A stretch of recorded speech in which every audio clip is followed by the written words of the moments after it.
my god, that was unnaturally loud in my headphones that time. Okay, it sounded regular over here, but I don't know what happened, but it was real loud. It scared me. I jumped in my seat. Anyways, Pixel Response Podcast. I am Paul, and with me is Nathan. Hey. I don't think we even need to intro like it's April that 22nd, 2014. And you're listening to the Pixel Response Podcast. Yeah. I'm still sick. All sorts of stuff. Yeah, you sounded a little kind of like cold or something. You got coughing. I have a cold. Yep. So okay. Whatever throat cancer I had before has actually manifested itself into just the common cold, and it's more annoying. Like, it's not as scary because I know what it is, but I have to keep clearing my throat and sniffling and all that stuff while I am at work. So my life is hell right now. I guess I wish I had gone back to whatever I had before, where it just felt really tight and like I might die. But you had to drink water and kind of... But it was just a mild annoyance. This is just really annoying. So I don't know which is the least of the two evils here. But yeah, anyways, I'm sick. Did you get any of those swollen lymph nodes I was talking about? I don't think so. Okay. That was the weirdest symptom I had. That was just like, I don't like this. This is weird. There's lumps. What's that about? Am I going to die? And I was just you like, sound no, weird and quiet right now. Like what? You're whispering in the mic a little bit. Oh, I'm holding it right next to my face and talking. Is this just a thing you're doing now then? Yeah, I just kind of like it. It makes me feel like I have a prop to kind of keep me focused on the. You have like a recording. radio voice. You're like, yeah. Ladies and gentlemen, welcome to the Pixel Response Podcast. I'm Nathan. That's like, you. I should really have invested in a pop screen already, but that's next. That's the next step. Sure. And then I'll get kind of a. I'm trying to think, like a proper mic stand. I found my Rock Band mic stand, but it doesn't. That'll fit. work. It doesn't. Oh, fit right, because you don't have a standard XLR mic. Yeah. So is it XLR? I think it is. I'm sorry. Anyways, yeah. Yeah, it was kind of disappointing. I was initially excited because I was like, oh, I still have this, and I was like, oh, this isn't going to work. I'll have to buy more kit. I have to go to a music store or something. Maybe that's why I when I walk by music stores, I look in them and think for a second, and then just go, no, I don't know what I'm talking about, and then I walk away. But what do you mean? Audio you don't stuff. know what you're talking about? Well, I don't know what I need there. I don't play instruments, and my brain kind of auto corrects, and then I'm just like, well, I guess I'll just go to the FUKT or something. I just don't realize that there are audio things in there that I could use, just not for singing songs. I'm not a minstrel, but I am an orator of some manner. They actually have stuff in most music stores now that are like podcasting stuff, which is weird. All right, well, it's a new audio trend, right? I guess so. What the kids are doing, but they have those little mics that you plug into your iPhone, and then you can do a podcast with your iPhone now, and you're just like, no, you can't. This thing's made of plastic. Yeah, the iMic or whatever. We sold those at the bookstore I used to work at. Oh, so you know which one I'm talking about then? Yeah. I looked into one. They looked cool, but then when you see them up close, they are plastic. Oh, the actual mic itself is plastic? Yeah. It's not metallic? Oh, okay. Yeah. That is kind of lame. So, but, podcasting stuff. Podcasting stuff. Media, though, that's kind of what we generally seem to focus on. But I guess we could just talk about life events if you want. I went to Lethbridge. Yay. Yeah. People hate that city sometimes. Well, it's windy. It is really windy. That is true. It's some the Chicago wind. of Alberta, maybe of Canada. Maybe. There's a big valley that seems to pick up some velocity in there and comes right out and hits you in the face. But that didn't seem to matter in bookstores or bowling alley. Local. But that's when you go down to California and it's like a heat wave. It doesn't matter in bookstores. Because, yeah, exactly. Yeah. Or bowling so no alleys. matter where you go, bookstores are immune to whatever's outside. Okay. Really, the content of the story I'm about to tell is probably the most boring thing in the world, but I can't emphasize enough how awestruck I was by the following. I was excited. in this bookstore, Echo Books in Lethbridge, and it's this great kind of just super messy bookstore where nothing's organized exactly in a logical way. So everything you find feels like a treasure you unearthed or something. Like one of those right? basement bookstores where you go like down the stairs and it's all dusty and it smells like old mildewy books and stuff, and there's just literally stacks of books around. It's like, hey, there's a pile here. You can pay $1 and take one. And it's just like, I never even heard of this book. I'm going to buy this book. And like, you know, it's fun. There is a room in that store where, like, deep in the store, it just keeps going for quite a while. Then you just turn to this room, and it was like immediate, like, step through the door frame. It goes from kind of, you know, the vague kind of ambient noise of the city or whatever. Like, you can kind of vaguely hear the store noise and whatever. You step in this room, it's just a silent chamber. And it was just like this moment of just like, I have never been so hyper aware of every sound I make. Like, this is so weird. Like, it was like I was breathing quieter because there was like a person sitting there reading. And it was I was like, going to say, you realize you breathe really heavy when you're in a place without sound and stuff like that. Yeah. I'm just like, you know, sniffle or whatever. And you're just like, oh God, this is so loud. It was just like this super weird sensation of just like, this is the quietest room in the entire world. And no one knows. Sure. Like, it was like quieter than any library I've ever been in. Like, it was just insane. And I was just like standing there, like, just like being like so overwhelmed by the quiet. And there's no way to really capture that. Like, I took a video of the quiet room. I don't know if it'll carry. Okay. Yeah. But yeah, it was the quietest room. It was a super quiet room. It was awesome. There was no good books in there though. Like, like that seemed kind of like the back catalog stuff of like, you know, here's some old stuff that hasn't moved in a while. We're going to kind of shuffle it further back into the catacombs of the store. Sure. And I was kind of hoping to find some Dostoevsky in there because, you know, that's old literature. There's some Crime and Punishment in there. Yeah, I ended up buying Crime and Punishment, but those are hot titles. Turns out, like, that was up at the front. It was like, oh, we just got this in. Here you go. And I was like, oh, okay. Yeah, because it's a college and university one. I guess so. But I thought it would be so much to the point that there are just cast off like paperback copies everywhere. Like, everyone's reading it and then turning it in. But maybe people read it and go, it's kind of cool. I'm going to put this on my shelf. Feel cool about it. I have a copy of it, and I don't know why. Okay. Like, so. I thought it would be really prevalent, so I was kind of expecting to find it. But, yeah, there was some Tolstoy back there, I think. So...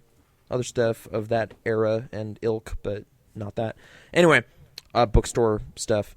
Bowling. I went bowling, kind of screwed up my leg because I don't know how to do the kind of swoop down toward... You don't know how to bowl? Not really. You have to be the only person in the world that doesn't know how to roll a ball. Well, like, I can roll a ball, but it's like, no, there's like this whole thing that real bowlers do. Like, they got the shoes and then they kind of slide down. It's like curling, but with a ball. Kind of. I was trying to pull some of that off, and it went terribly.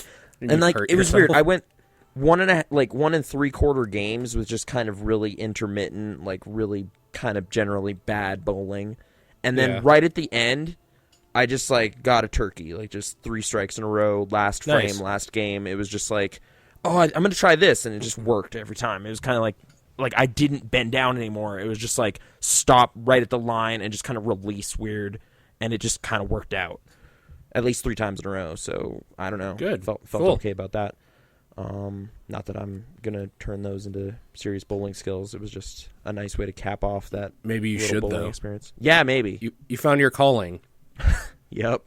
5-pin bowling. It was 5-pin. So yeah. But I guess also in Lethbridge, I watched a feature film. Okay. Ooh. Do you want to hear about it? I mean, I guess that's what we do, right? Oh, okay. Like, you don't actually, but because it's the show, I honestly have no idea which one it is. Okay. So. It's called Oculus, and it's not about VR or anything. Right. It's about a mirror. It's about a spooky old mirror that causes problems. So yeah, new horror movie that's out right now. I think it's one of those ones that's like marketed from the producer of Paranormal Activity and Insidious. Okay. I think were the names of other films on the poster. Brittany confirms that is who was kind of touted. Karen Gillan of Doctor Who fame is in it, so that was kind of a thing of like, oh, I know who this is, and now she's in a movie. Okay. So that's okay.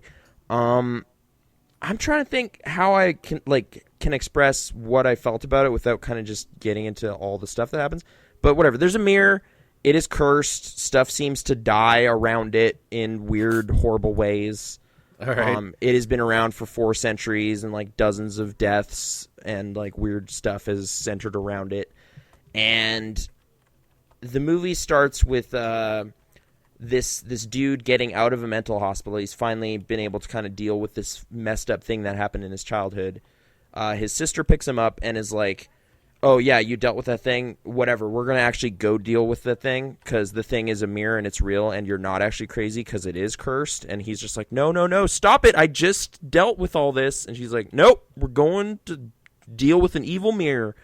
And so there's like a little bit of debate early in the movie of like, is the mirror actually cursed or was there just this tragic thing in their pasts that made them crazy? And like we're not really sure if the characters are unreliable narrators kind of thing, and like it's just a mirror. But okay, they're like pretty early in the movie though they kind of throw away that notion and be like, no, the mirror's fucked up, man. Like the mirror's evil. Like there's no two ways about it. Evil shit. Oh, that's kind of lame though. Where yeah, like, no, like, just evil. Like, there was kind of a cool angle I thought they could kind of play with the audience of just kind of like, well, do you believe in the supernatural or not? Like, do you believe they were just crazy weirdos or do you think the mirror was evil? They kind of just acknowledge that and then just be like, no, evil mirror.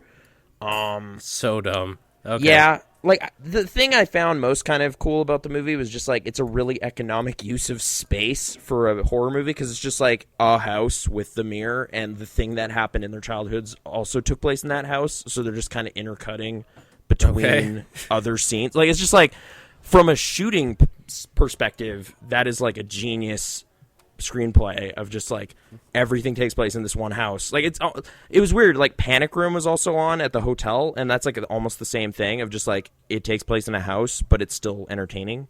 So that's fine. Like you don't really hate it for that. Resident Evil takes place in a house. Well, and then they go into like the weird catacombs thing, but that's fine. But it's part of the house. Resident Evil's like, not a bad movie. Like that was also on. I saw they kind of break the rules with the Resident Evil house, where it's actually a lab, the catacombs, and like a guardhouse and other dumb. Like shit, it's actually just a giant complex. It's actually a city that looks like a house, but yeah. But I think the thing that kind of started undoing Oculus for me, like it was pretty entertaining for like the first 45 minutes, like good setup, kind of the premise was going okay, the characters were okay. But at some point, it just kind of keeps jumping back and forth to, like, the thing that happened before, the thing that's happening now, the thing that happened before. And the mirror kind of just messes with the character's perception of what's going on.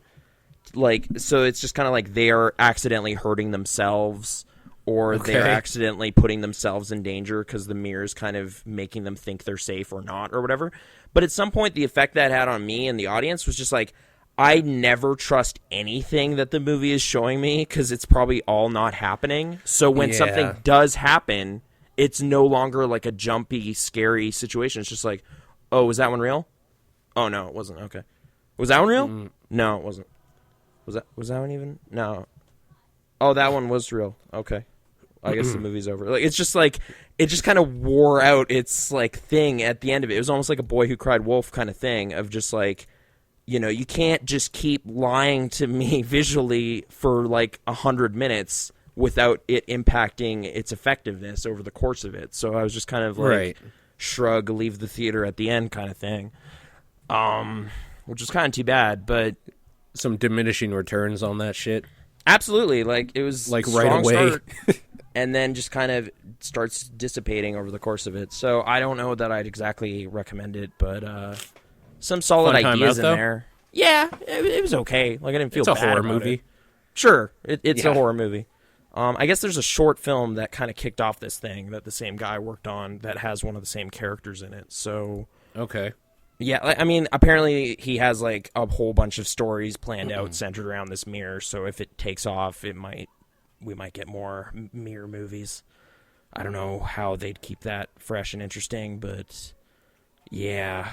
Like, it's like, I don't know, it's inflicted injuries, so it's kind of cringy in this weird way. Like, I guess it's an early example in the movie.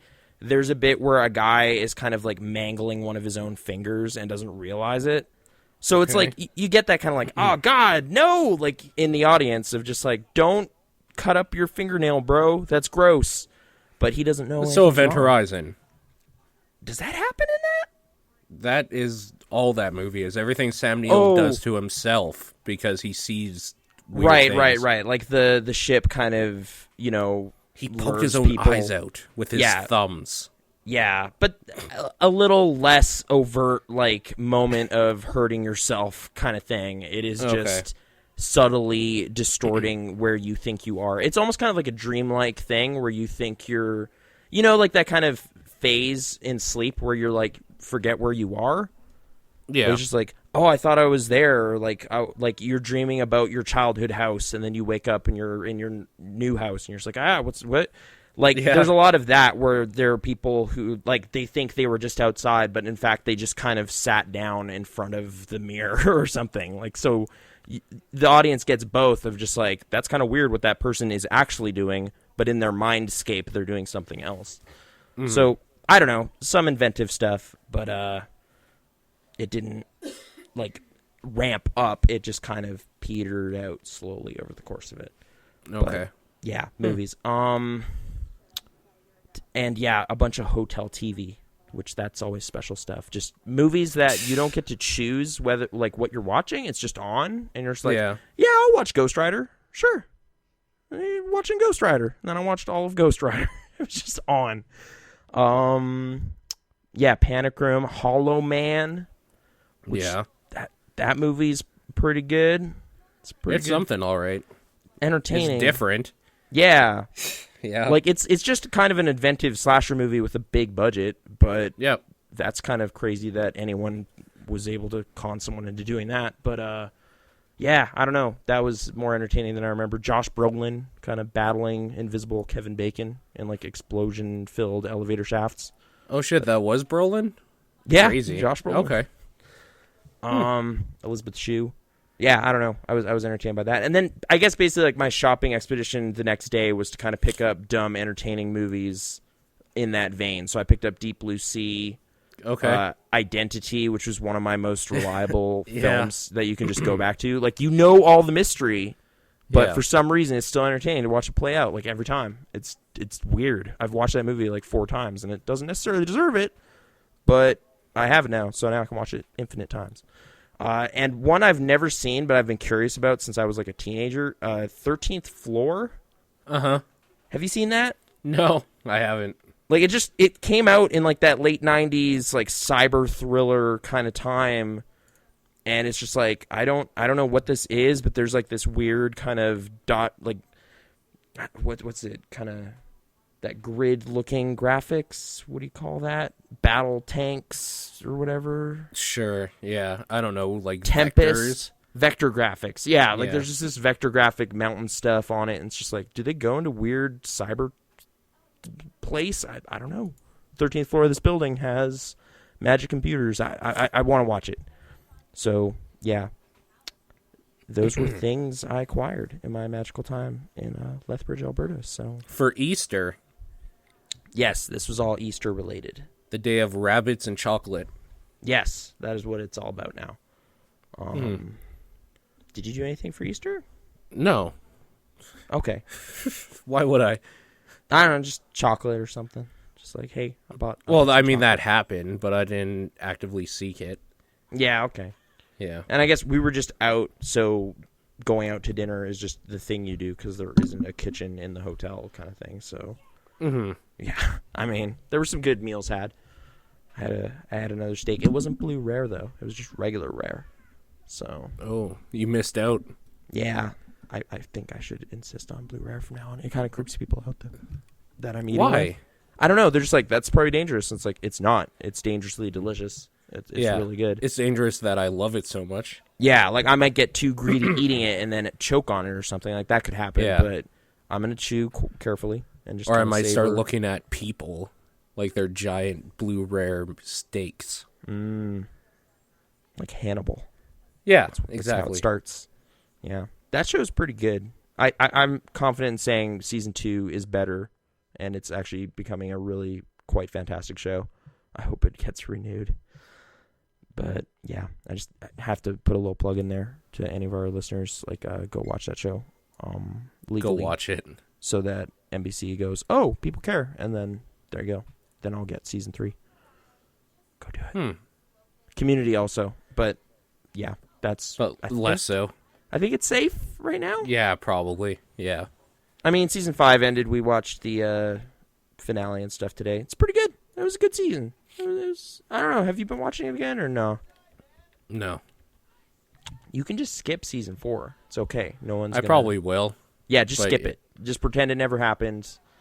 And yeah, that's the way to go. Because yeah, it just picks up totally smoothly with just kind of the same kind of good antics you remember are back and really good. So that's what people tell me. So maybe. Yeah. Maybe. What have you been doing though, media wise? Has there been time for stuff or? Not really. I mean, I've been watching South Park at work. Oh, okay. That's a cool show. I guess like I'm on season 11 now. Is that the Guitar Hero season? Yes, it is. Okay, I remember that episode anyway. Yeah. What are some other highlights? Do you remember? From season 11 specifically? I guess, yeah, just to kind of orient myself a bit in the timeline. Where Randy becomes a nigger guy because he said nigger on national TV. Okay. So, like, Michael Richards is there and blah, blah, blah. Oh, okay, yeah. That controversy. Yeah, when Cartman pretends he has Tourette's and actually, like, develops Tourette's because he turned off the filter of, like, so he just starts blurting stuff out. Okay. That's pretty good. Imagination Land, it's like a quarter of that whole season. That was the big one, that trilogy or whatever. That was some cool episodes, yeah. So yeah, that's those, but I've been kind of working backwards too. Like on my thumb drive, I have seasons 11 to 15. And I've been watching 11 like with people at work. Yeah. But like when I'm doing stuff on my own at work, I go from 15 backwards.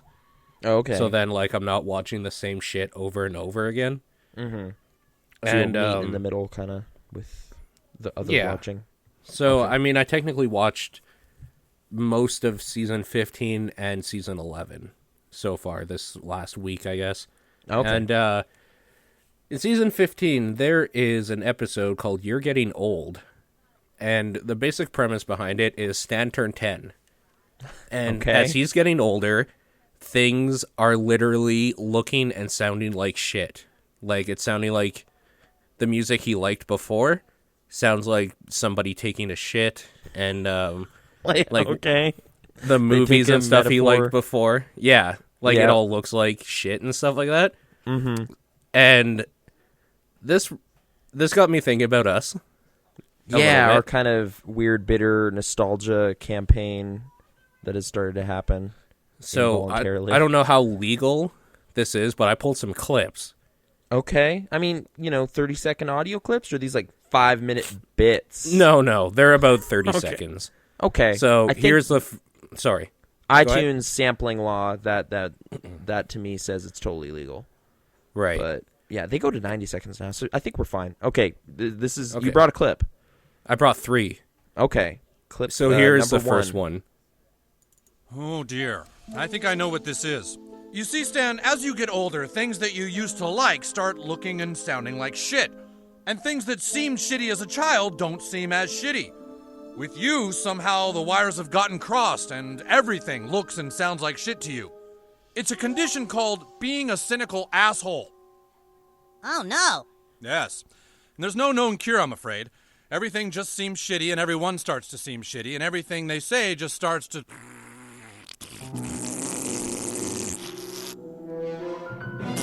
So, yeah.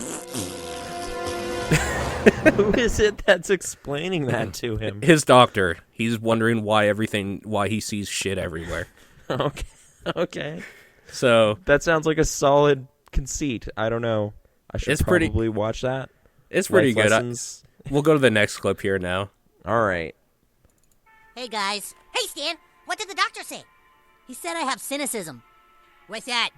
Something you can get when you get older, but it's stupid. I'm not cynical. All the doctor wants is a paycheck. I went to him for help and he just stood there spouting a bunch of shit. Oh, well, come on, we're playing LA Noire. That shitty game?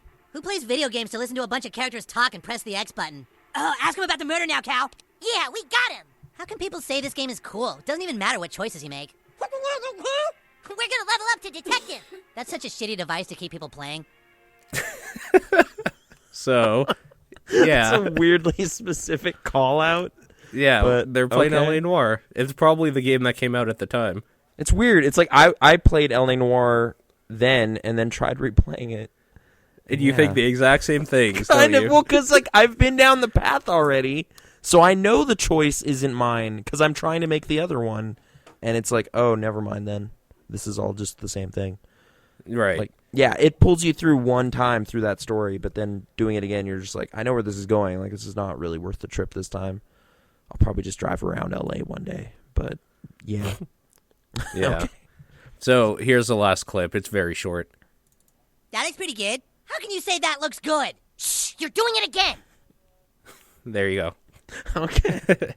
So that lead me to pull this for future uses. How can people say this game is cool? It doesn't even matter what choices you make. There's that. Okay. Yep. But more importantly, It's a condition called being a cynical asshole. there we go. Okay. So yeah. Great. Yeah, that was You've been I was labeled. laughing pretty hard at that episode. It struck with me. It was good. But, hey, speaking of South Park, Yeah. I finally finished that video game, The Stick Oh of yeah. Truth. They did a video game. Yeah, it was one of the higher selling titles from last month. It did pretty good. I finally got around One of to the better games of the year probably so far. Yeah, I'd say so. It was definitely easy to kind of jump in there and enjoy it. Keeps you interested enough to keep going, which is nice. Nice change for an RPG anyway. Yeah, those can get kind of long-winded. This seemed pretty tight in comparison. I'm trying to think if there's, like, you played all of it, right? Like, are the side Yep. quests worth reinvestigating? Like, I finished Man Bear Pig, or at least I'm kind of on the last part of it. You're fighting him then. Yeah. And he keeps killing you? Well, I died the one time, and then, like, the whole thing was, like, I didn't want to play it while Brittany was around because she wants to play it, so kind of a spoilers thing, right? So it was like, I had okay. trouble with him. Oh, I mean, maybe we should say spoilers might come out now. It's been, like, what, a month? It's been about a month, but, I mean, that's a side quest, so it's not even, like, core to the whole story, but... No, I just mean in general, though. Oh, you want to just kind of talk about the whole thing? Well, openly. Like, we can talk about stuff. I just don't want to be beholden to, like, oh, we gotta not spoil stuff. If people were actually excited about it, they would have played it by now. I guess so, yeah. I mean, even though I kind of freeloaded off your copy, like, I Right. still wanted to play it pretty actively, so... I There's, guess, like, Let's Plays and other people talking about it for a while now, so... yeah, I It's guess probably it's fine. And it whatever. Like in the true like good story way, it was fun to see it play out. Like I don't know if any one piece of knowledge would have made me go, oh, never mind. If that how it ends, I don't want to play it. Like it's South Park starring you. Like if that sounds cool, you should play it no matter what we say here. Like that's not going to ruin the experience. And if it does sound cool, you should probably not tune in for the next maybe 5 to 10 minutes. I guess so. Sure. Like if it's like, oh no, dude, like I am playing it right now. Actually, like it's like okay, well yeah, then stop. Like don't listen. I am playing it while listening to you. Yeah, that was my whole thing. I was Yeah. like, just grinding a bit. If you're grinding though, don't do that. That's weird. You don't really have to grind in that game, I found, though. No, not at all. Yeah, which is nice. I guess okay, whatever. Let's just jump right to the end. Final boss battle. It's so good. It's so good. There was the nice surprise of hey, Chef's back. That was cool. Like I was just like, Yeah. oh weird. That okay. I was Done. wondering if they were going to do anything with Chef. Yeah, and then they And do they did. in kind of a big way. Okay, in the final stuff though with Zombie Kenny, there's kind of this thing where you're supposed to kind of go through all of your buddies, and they get to kind of really pitch in and do something special. Kenny. Okay, so like for anybody listening who doesn't want to play it, Kenny basically will do a bunch of normal attacks, but then he'll do kind of like a super attack that destroys his ability with to heal. well, the buddy you're with will be able to, like, if you time it right, he'll be able to negate the damage completely, but they'll get tired and they'll run off, sort of thing, and watch the rest of the fight. Yeah, So, yeah, like, yeah. Yeah, that's what we're talking about with switching. Right, like your buddy thing. character will kind of switch out to be just kind of in the cheering squad, and Cartman's there by Right. default because he doesn't want to help you. Like he's just kind of being an Yeah. asshole. Yeah. Which is his way. So yeah, I kept screwing up the button mashing, and I just felt so dumb because it was just like, do the thing, and it was like, okay, well, which button's oh, it's Y. Fuck, and then it's just like, oh, I only tapped it like 6 times, and then it doesn't work. And they kind of just keep you going because Kenny just keeps regenerating, so it's okay. Like, you can kind of see those play out. However, one I didn't get to see play out because, like, it's just they just kind of go to cutscene, and it's, like, the final stage of the battle. And it was Butters with the Grim Reaper. Yeah. And I just felt so dumb because I was like, I want to see what happened, and I didn't mash good enough. And now I don't know, like, that was the end battle, like, it saved and everything. Like, I fucked up. So I need to find video of that fight or something. It's pretty good. That's the zombie Nazi death, right? Like death. And then Butters is like, death is a servant of chaos. Yeah, and, like, that started to happen, and then I had to mash Y, and didn't do it. And then I just figured it would loop me back into the battle, but I guess that one, they're just like, it's the end of the battle, whatever. And they just kind of have you do, like, the final fart or whatever. And I was like, oh, no! So did you see like, all of them then, besides that one? Yeah. Like, he was the last kind of partner I had in there. Okay, So Jimmy did one, Kenny. Jimmy is the Pied Piper for rats. Yeah. Stan? Did he Stan, have one, or was he there? With the zombie unicorn army or whatever, Sparky comes out and chases it away or something like that, his dog. Oh, weird. No, I guess I fucked up. I didn't see that. And Kyle kicks the baby. Kyle kicks Ike. Yeah, I saw that. Yeah. And all the Canada stuff was pretty cool. I hadn't seen that before, so, like, the kind of weird. It got annoying, Canada. though.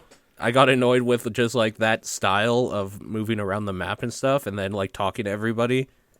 Kind of, but it was kind of different. Like, late it was game, very different. Very, very shake up. So that was kind of fun. Their weird characterization of Canada, like that Banff is specifically called out. Was I love weird it. To me. It's so good. Yeah. And Alberta pedophiles. I was just like, okay, like, what is that our reputation? I mean, accurate. Okay. Yeah. Yeah, I don't know. There was some kind of goofy stuff there, obviously. Like, the whole royal thing. Like, there's total mischaracterization of how government works up here. It's so good. Yeah, there's though. a queen, prince and princess, and they're the leaders. And it's like, that's not okay. I'll go with this. Yeah. But yeah, no, it was a fun kind of final chapters of that game.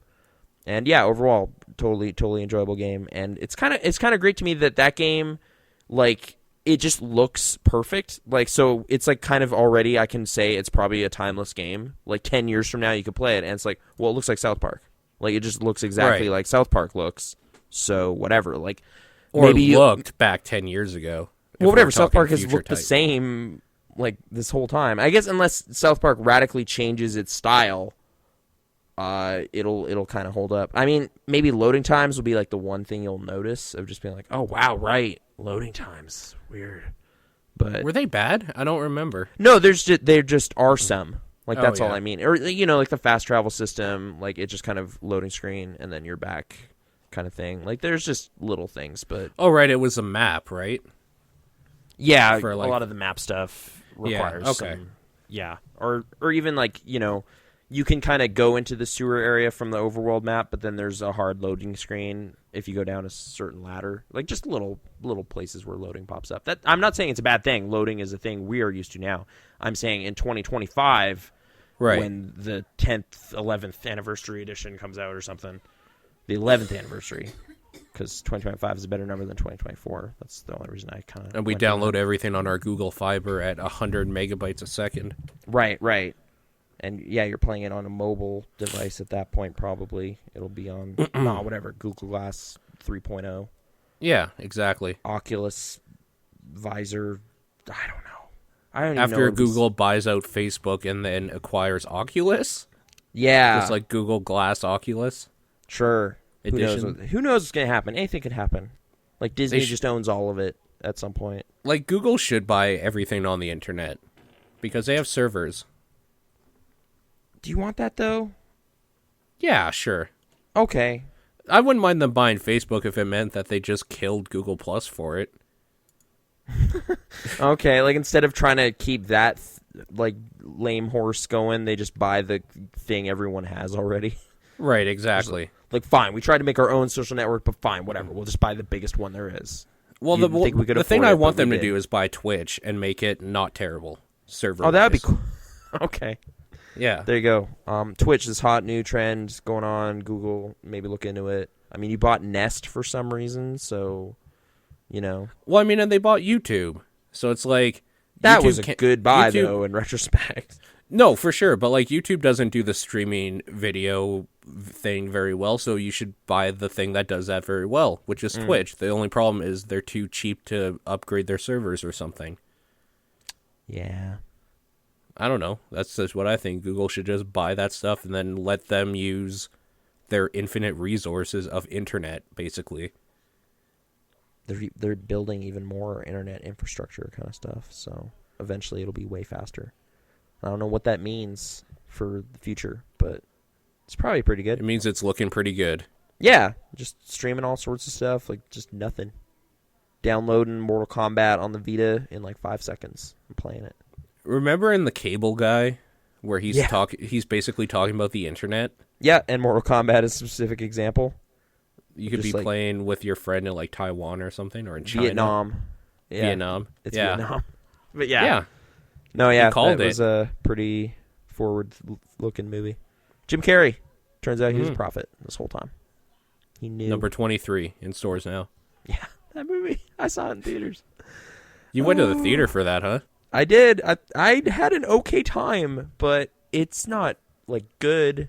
But it has that kind of quality of just, like, dumb entertaining. Of just, like, gross, like, weird mystery. With a gimmick of just, like, the number 23 is everywhere. Can't stop seeing it. And, you know, the week after you watch that movie, you'll notice it everywhere, too. It gets in your head, man. It's awesome. Well, maybe it's just me, but I didn't like it. So Like, at all? In just no way, shape, or form? yeah, I got bored in it. It was just boring to me. Okay. But then again, so yeah. Yeah. just not having fun with Jim Carrey stuff, I guess. Did you like him at some point in your life, or Yeah. were you never really a big fan? Okay. I can't remember the time, but Truman I think Show? I like that one. I didn't one of like my that favorites. at the time. Oh, okay. But revisiting it a while back now, it was pretty good. Yeah, I like that one. Didn't they try to do something similar with a TV show? I can't remember what the hell the name was, though. Oh, like kind whatever. of a weird meta reality show commentary show? Yeah.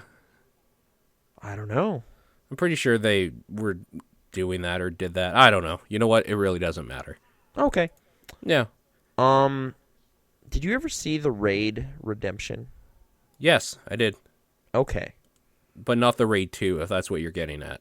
Yeah, I was going to say, there's a sequel Mm-hmm. that came out, and I watched it like 3 hours ago. Okay. Yeah. So, do you want to hear about it, or not really?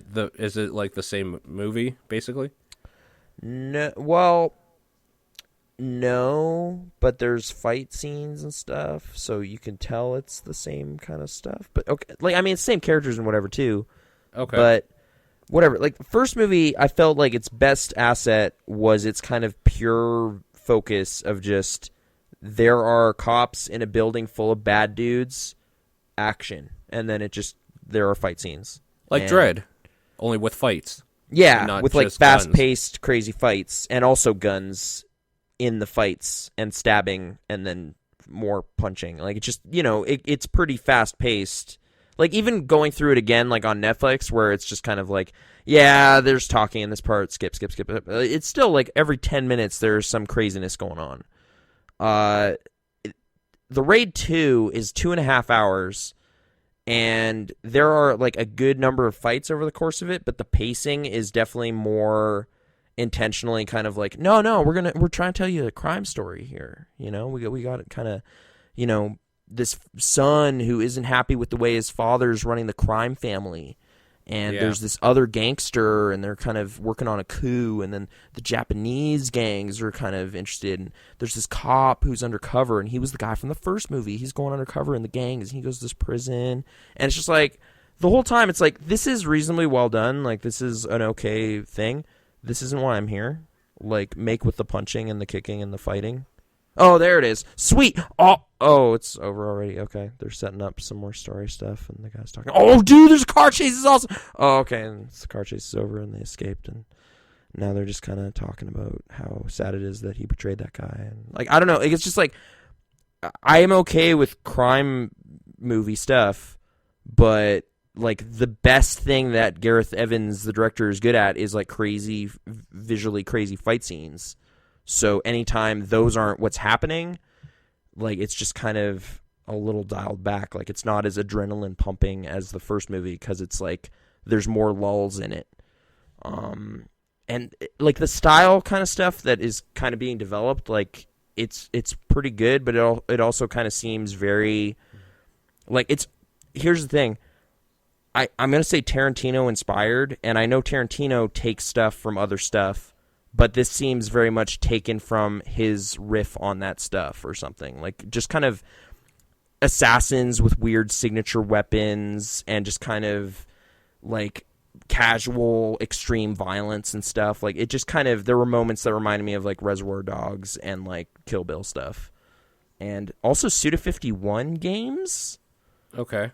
Like... No More Heroes, kind of that level of weird assassin stuff. Like, there's a dude that just used a baseball bat and baseballs, and he kills people with those.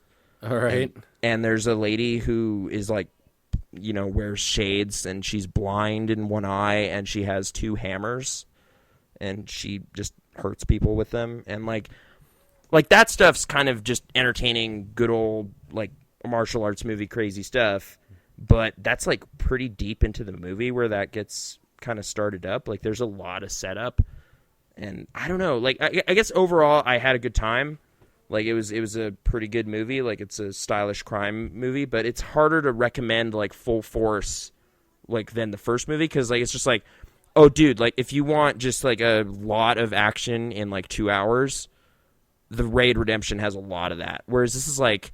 an okay amount of action in 2.5 hours. Like, that's a harder sell. Like, that's a lot more sitting and kind of watching Indonesian dudes do their crime drama stuff. And it's, yeah, I don't know. So maybe see it. I don't know. Does that sound terrible or good? Like, how do you feel about what I just said? Sounds like the first movie, kind of. So that's not bad. Okay.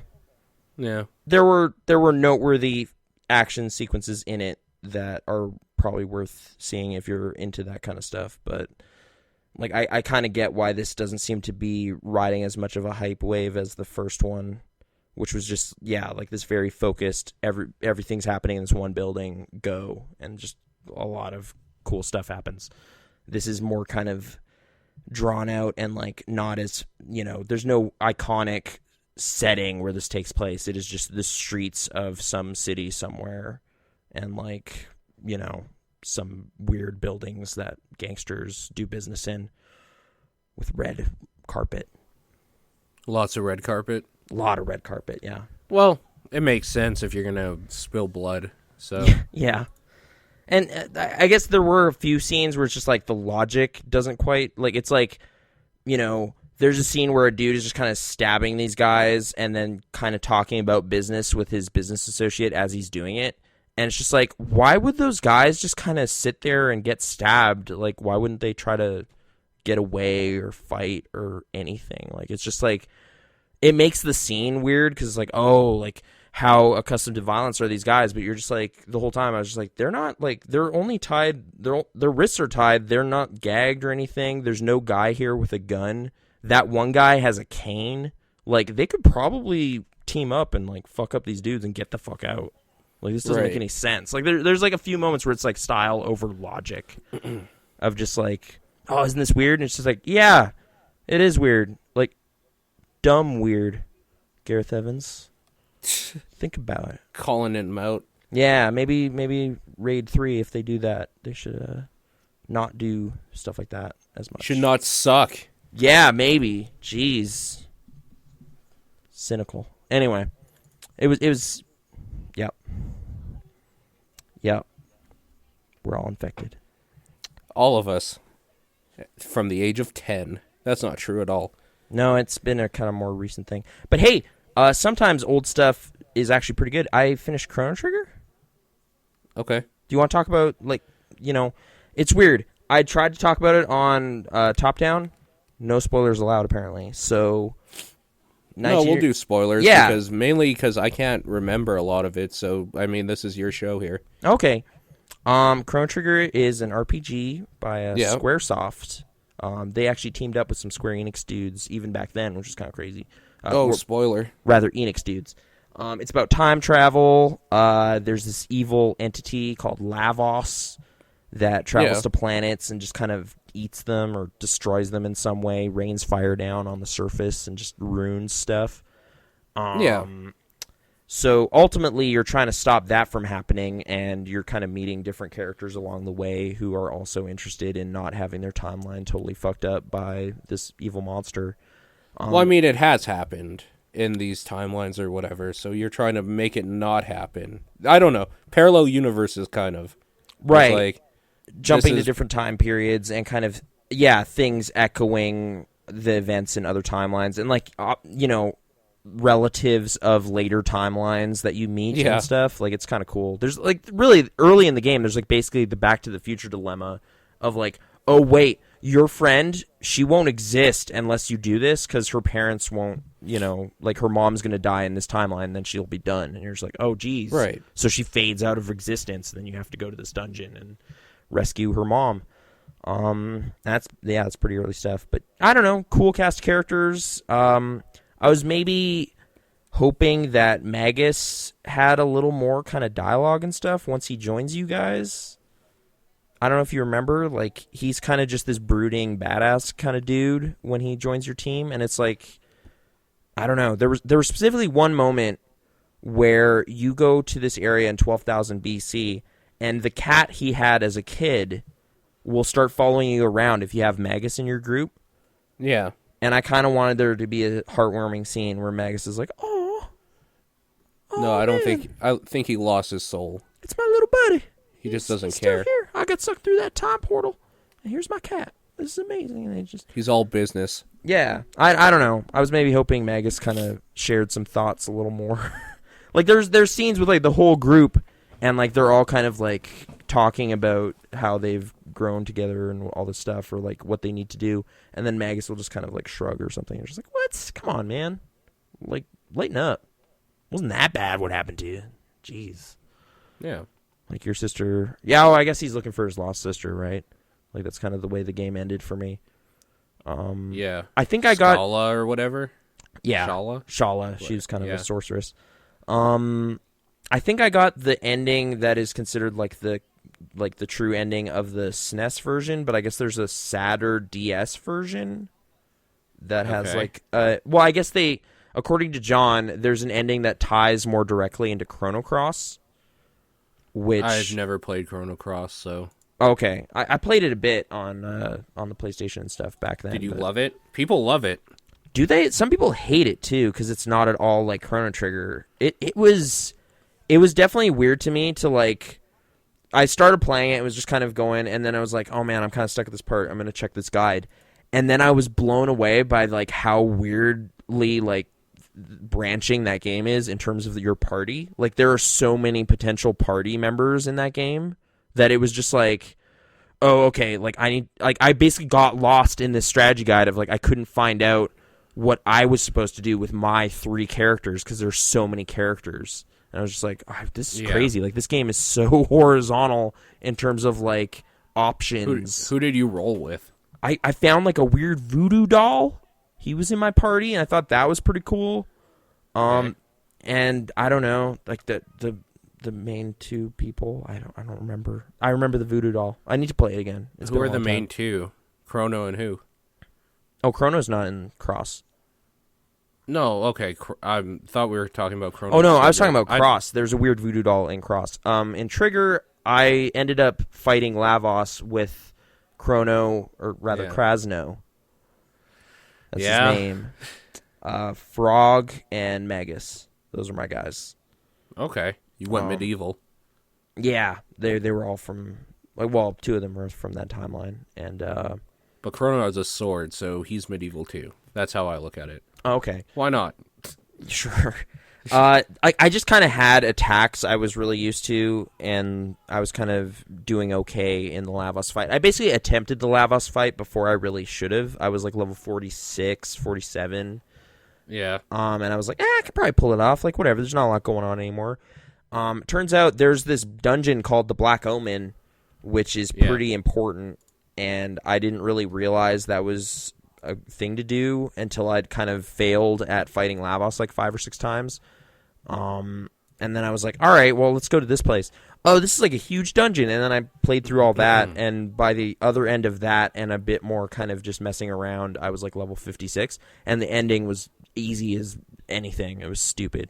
Like, it was just like the same pattern I was doing before just worked, and like my magic defense and everything was way higher, so the same attacks that were like wiping me out were just doing like 200-300 damage. I was like, whatever, that's nothing. Like, and plus you get to kind of just open up on your inventory at that point, because just like, this is the end of the game, I can use all of these mega elixirs and it doesn't matter, and like turbo ethers and everything. So it's just kind of this cool feeling of just liberating, like, it's the end, so you can just go nuts. And yeah, I beat that game. It unlocks a bunch of kind of new game plus stuff and like new side quest interdimensional portal stuff and all this stuff, but I think I'm gonna put it down for a while. I don't know. Kind of got me, just enjoying the going to an RPG kind of thing. Like portable systems seem like a good place for that. I don't know. I might actually. Sure. Yeah, I was kind of like, I've installed 10 and everything. I guess just kind of like Final Fantasy 10 rather. I think that might be my next like entry in that genre. But I kind of jumped in on Mortal Kombat in the meantime. That's why I brought it up. Which one? The 2011 one, but the Vita port, just because I wanted a convenient thing to kind of play on the Lethbridge trip, which I did for a bit, and just in bed, just playing games in bed. It's nice and relaxing. That game's good still, but it's kind of weird seeing the Vita version, because like the other versions, they did this really nice kind of seamless transitions from story cutscenes to you're fighting now, whereas the Vita version has like hard cut to way worse graphics that happens. So it's just like Scorpion goes from hyper detailed model to like really kind of crude looking. In comparison, like, he still looks fine. It's just the contrast is really, really sharp.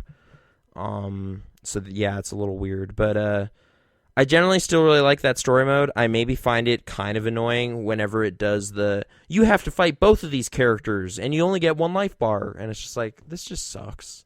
Like, I don't like Jax, and I extra don't want to play like this double battle. Like, I don't know. I'm kind of run against a wall every now and then when playing it, because like I kind of like the pacing. I guess also, like, every now and then in the storyline, there's a fight that like in the story isn't very important. Like, it's just like, if Jax loses his fight, Johnny Cage is going to say he thinks Sonya is way hot. And it's just like, okay, that's not really a game over scenario. Like, who cares? They needed a reason why these allies would fight, though. No, I know. Like, it makes sense that there's a fight. I'm just saying, if I lose the fight, there should just be a cutscene where Johnny Cage says, yeah, I got a number or something, and then it just moves on. Like, it's not like a game over for the player, because who cares? Right. Whereas if it's like, hey, Shao Kahn's here, it's like, well, yeah, like, you got to fight that guy or he's going to kill you. Yeah, like, if I lose here, we're fucked. Yeah, or like Goro's going to kill you. It's like, yeah, he would. So obviously this is intense. But then, yeah, those kind of weird, more casual fights, like, it seems like they should just have made another cutscene where it just kind of keeps going and you don't get the combat coins or whatever for the graveyard. and Yeah. like it just seemed kind of weird, like arbitrary game over in some scenarios. But I don't know. That game is still cool. Did you play Injustice? I'm told I should play that. No, but I didn't. Yeah, okay. Like I'm told it's kind of similar story structure and everything. I guess the difference for me is like it's DC comic stuff, and I don't really care. So I don't know. It could be okay, I guess. I don't know. Maybe. It's just I'm not like, oh, NetherRealm fighting games. That's what I want. It's more just like, yeah, it's Mortal Kombat. Like I like this one. It's got weird stuff. Like Jack's arms exploded. I forgot that happened. That was cool. Yep. So yeah, that's kind of video game stuff. Do you love fighting games? Is that what you're telling me? I don't get like super invested in the mechanics of fighting games. I just kind of they're fun every once in a while. Like I'll try not to do the move list, like just look up the move list and know what I should be doing and just kind of try to feel it out. But yeah, that results in some pretty lazy, messy, mashy fights. Like I would be terrible online.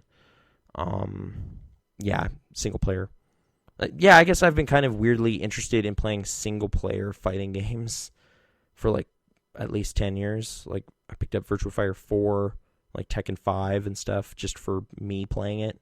Like, I didn't want to play it against anybody. Like, that's not what Soul I think Calibur about. games were fun alone. Yeah, I played the first two of those pretty extensively.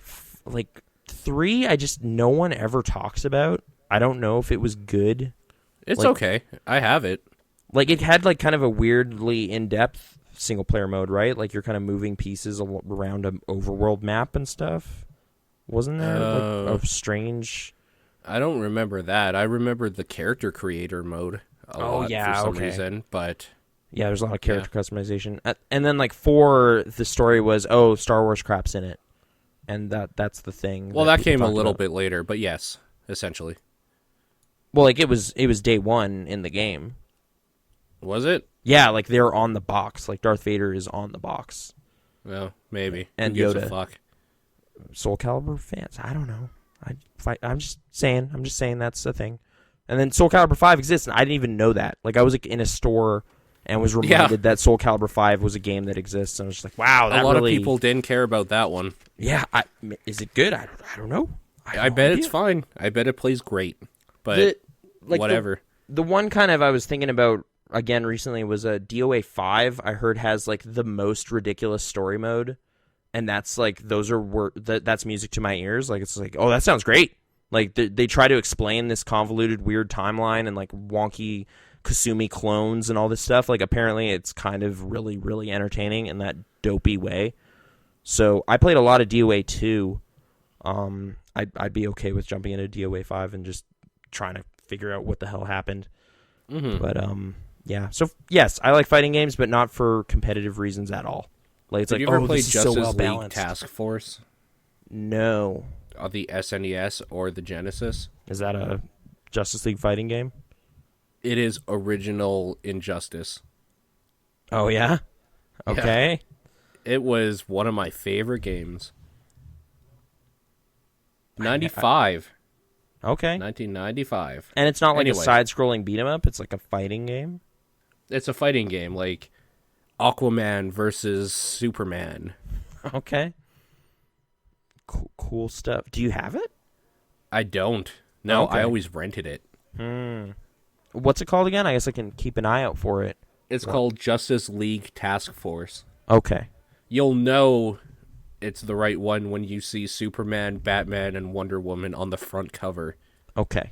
And it's on Yeah. the Super Nintendo. Or Genesis / Mega Drive, whatever you want to call it. Okay. Do you know do you know which version's better? I always played the Genesis version, but I'm sure the SNES version's fine as well. Okay. I mean, sometimes there's a weird split between them. Like, there's the kind of which Disney Aladdin is better. Like, there's strong opinions on that. Yeah, the Sega one. They both had something, if I remember, for Aladdin. That's kind of thing. It's like, I have the SNES one, but I'm told the Genesis one is, like, different in some ways. And it's actually, yeah, like some people say it's very better. different. Very different. Yeah. I don't know. So, there you go. Differences of opinion. think that's kind of... I'm trying to think if there's been more media highlights. Like, I finished reading that memoir. I've been playing Dragon Age Origins again for whatever reason. How are you liking that? That game's great. I realized while playing it, though, that's not a stream game. Because there's a lot of dialogue and a lot of taking your time and, like, knowing story. So the, like, intro part can take you probably a good hour or two just to get your character to, like, the main game part. Mm-hmm. So that's not one to share with the masses, I don't think. That is one that, like, you play when you're bored or you have some time or whatever, and read all the notes that you pick up and the codex entries and talk to everybody and like all it's that too sort of dry stuff. to kind of entertain an audience. Yeah, well, what they do is that with Dragon Age Origins, they kind of built the world after the game came out. Okay. So what I mean by that is Dragon Age Origins was the first game... Sorry. Dragon Age Origins was the first game to, like, in that series, right? Yeah. But they just go right ahead, like, no, this world already exists and you're playing in it. And then late after the game came out, they released books later on that were, like, describing who these people were and, like, why they were important in the game and stuff. Oh, weird. So like, there's context missing in the actual game itself. They expect you to be invested in the larger universe? No, they don't, because these characters, like... say there's the one character that's just like an asshole to you or whatever. Yeah. And he's just kind of a dick and he ends up being a traitor at some point and blah, blah, blah. And you kind of hate him. But then like you read the first book where they describe like his backstory a little bit. And he's actually like a really cool character sort of thing. But like it doesn't matter at all because you don't have a lot of interaction with this character. It's just kind of like side stuff if you want to read it. Everything that's you do in the game is very much like, we're telling you this because it paints the larger picture of where we are at this time period in our world and what you're doing in it. So it makes sense in the game, but it's kind of like this world already existed. You're playing a part of it and everything that you're being told or whatever in the game has to do with what you're doing now. But there is also so much stuff you can go back and, like, learn about if you want to. Okay. And I like that, I guess. So that's an effective way of kind of world building? Yeah, it's kind of like the Mass Effect thing, where it's like, you're Shepard and stuff, but, like, when you start looking in the codex entries and stuff, you find out about, like, the first contact war with, what the hell are they called now? Turians? The Turians. And, like, all that sort of stuff, the genophage and all that stuff. So it's like, this universe already existed, and you're only seeing a little part of it. But if you read, you can read about, like, the larger landscape sort of thing of everything going on. That's what this game does as well. It's a BioWare game. So, right. Yeah. Same people. Same type of game. Just medieval and not space. I guess it was kind of cool seeing in Chrono Trigger, like, the character-specific quests. Like, that seemed like very much a thing that BioWare took and ran with in their games. You know? Like, of just like, oh, this whole side mission is basically for you to learn about what this character is all about. You know, like the loyalty missions in Mass Effect 2 and stuff. Does Dragon Age have kind of very character-centric missions? Sure, and you don't have to do them at all. You can miss them completely if you're not, like, looking out for them. Right. Oh, I guess that game also had the kind of whole thing where it's like, oh, this character just doesn't like how you make decisions at all. They bailed. They just don't like you as a leader. Like, I've never had that problem, but yeah. You can juggle everybody and it doesn't... Yeah. Okay. Like, you can keep certain people happy and piss other people off or whatever, but meh. It doesn't matter. There's enough characters in Dragon Age that you can just kind of choose your party and roll with it. And they're all kind of different temperaments. So it's like, well, I don't like this goody-goody piece of shit here, but luckily I have this, like, barbarian dude who's just as powerful, if not more so, and he's cool with me, so whatever. So can you switch them out of your active party and then they won't be affected by your moral decisions, or would they leave your larger group? Oh, okay. Yeah, no, just whoever you're rolling with at the time will affect it. Okay. So you might just want to be more mindful of like what territory you're in and who you're going to be talking to. Yeah, I guess the idea is like you have this large party, and they're all kind of chilling at a town or at a campfire, and then you bring them on like the little missions sort of thing. So obviously, if they're just chilling out at the campfire, they didn't see you stab that dude in the back, so they're cool with you still. I should probably play this game. It's really good, but I can definitely see why people would not like it. Well, because it's kinda, not fast at all. It's very slow. Very slow. It seemed like extremely lore invested, and at the time I was playing it, I was just like, I don't care right now about this. Like, I don't want to read this. Like, ugh. Like, so all the lore is very cool though. A lot of like weird racial like civil wars between continents, like kind of like the British and French type of thing, where it's like they're the same type of people. They just look at things differently. Like one's the rich hoity-toity type, and the other is like the warriors, sort of thing. Like so, the like blue collar salt of the earth. There was like wars between them and stuff, and I don't know. It just feels like a world. Like if you took our world right now, and then the video game was like this terrible thing was happening, and like you're thrown into it. Go, that's the game, sort of thing. I like when you're playing a game in a part of something much bigger than the game focuses on. I've always liked that. I don't like the whole like, no, you're the chosen one, right? Sort of thing. I mean, you're our Grey Warden, but you're not like the super dude. You're not even a chosen one in this, because since you can control 5 characters at one time, your character doesn't matter. Like you can choose any class, go through the beginning part, and after that you will have access to like 10 different characters in your party. And your character is just the one that, like, you choose options for in dialogue. That's the only thing it does. Oh, like, you don't even need them in your active battle lineup? Like, your main character? Yeah.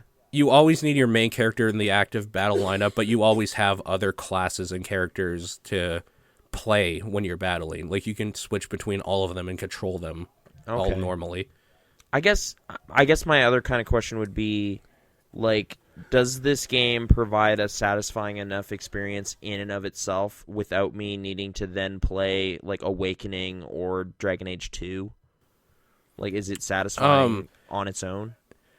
I would say yes when I originally played it, and that was before DLCs even came out, like when I played through it the first time. Okay. And now when you get Origins, you get the Ultimate Edition where all of that's included anyway. So, yes, because you have it. If you have the Ultimate Edition, well, like you Awakening, have all that other stuff. But like, is 2 essential? Because that's like a controversial game. Like some people 2 actually is a warmed up to it. completely different thing. Yeah. Okay. That's like okay, that's like, let's go back to Mass Effect maybe. Okay. Or no, let's use Legend of Zelda and say like there's a timeline or whatever, right? Say you're playing all the games in the timeline, and then all of a sudden out of nowhere there's Majora's Mask. Yeah, I was going to say it could be kind of a Majora's Mask situation, because it is like it's a smaller focus than Origins, right? But that it's could be cool much to smaller me. focus. Like, it I could might be. like that, you know? The focus isn't that great though. Okay. Like it's not the focus isn't as important feeling in 2 maybe. As I don't like know. Clockwork Town is or whatever, like it's not as much of a Yeah. like it's like a city as opposed to you traveling the land, right? Like that's kind of the weird thing. Yeah, something like that. I didn't actually finish 2, but the like 4 hours I spent in it was all in the same area.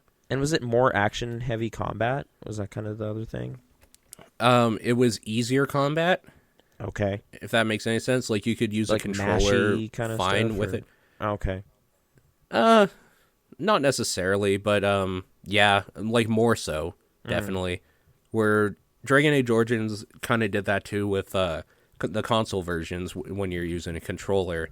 Yeah. But on the PC was always the way to play that game anyway, because it was one of those like you're being ambushed sort of thing, so you quickly pause, you look at your team, and like you kind of like scroll around, kind of like KOTOR, right? Or I guess turn your character around a bit, like kind of see where everyone is, and then just like queue everybody up to do a certain attack or a certain move sort of thing, and then unpause and they all do their thing, and then I guess Neverwinter Nights or something. What was kind of BioWare's earlier pedigree? I'm told it harkens back to that stuff, right? Possibly. I never played Neverwinter. Okay. I think the first So, one was maybe. them, right? I think so. Anyway. BioWare. Dragon Age 3.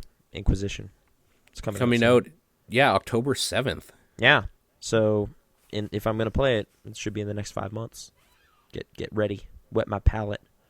I don't think you RPG. need to play 2 at all. I might totally skip on 2. In fact, you know what? You might not even, if you're just wanted to go into Inquisition, you might not even have to play Origins. I don't know where Inquisition picks up in this universe they created. Well, I felt like that was a game I should have played for a while now. So, and I'm kind of in an RPG kick right now, so might be worth putting in there. But okay. And also, yes, they did do Neverwinter Nights. Okay, I thought so, but I didn't play it, so I didn't know for sure. Yeah, me neither. So I guess it's kind of this weird thing where it's like I'm gonna talk about some plays I saw, but they're kind of that weird thing I talked about in relation to Alec Guinness's book of just like telling someone about a play you saw is kind of useless because they can't see it. So sorry, but it's kind of other stuff I did. Do you know Dave Kelly? Like, do you know who that is? Dave Kelly? Yeah. Like here in Calgary? Yeah, in Calgary. Yeah, he's a talk show host from that morning show. Exactly. Okay, good. Yeah. Going further back, he hosted like a cartoon program on ITV. Maybe for like brief period of time, but that's what I remember seeing him from. Okay. Point is, he did a play in town that we saw last week about being a dad and becoming a dad and like family stuff. And yeah. I don't know. It was kind of neat, but I don't really know how to kind of explain the experience. He is an anime voice actor. Is he? Yes. I guess there is like a local dubbing place in town, so that makes sense to me. But for English dubs. Okay. I mean, most importantly, to one specific person who listens, he did Bright Noah or whatever in Mobile Suit Zeta Gundam. Okay. As well as Yulube Ishikawa in G Gundam. I don't know what this means, but or like I don't even anyway. know if that would be relevant to anyone outside of Canada. Like, do we have our own channels that air that stuff with our dubs, or does that get on DVDs and go everywhere? I don't know. All it says here is that he's lent his voice for characters in English dubs such as blah blah blah blah blah. Okay. Blah, blah. I don't know. It was it was kind of a combination. Like, it almost felt like stand-up at the time sometimes, but it was also just like about his family and kind of like just a journal type thing and rifts that formed and stuff. It was pretty cool. But yeah, I packed a little theater, lunchbox theater. It was kind of a small, intimate show, and it was pretty cool. But again, I don't know why. It was kind of cool seeing someone like I remember from seeing on TV when I was like 6, like decades later, talking about like what happened in their lives in that intervening time. It was kind of weird. And then in Lethbridge, I guess we also saw Monty Python's Spam-A-Lot, as produced by the local folks there. It's basically kind of a weird re-edited version of Holy Grail. Like I was kind of reading through the production history of it on Wikipedia and stuff, and what we saw like was totally the exact same thing.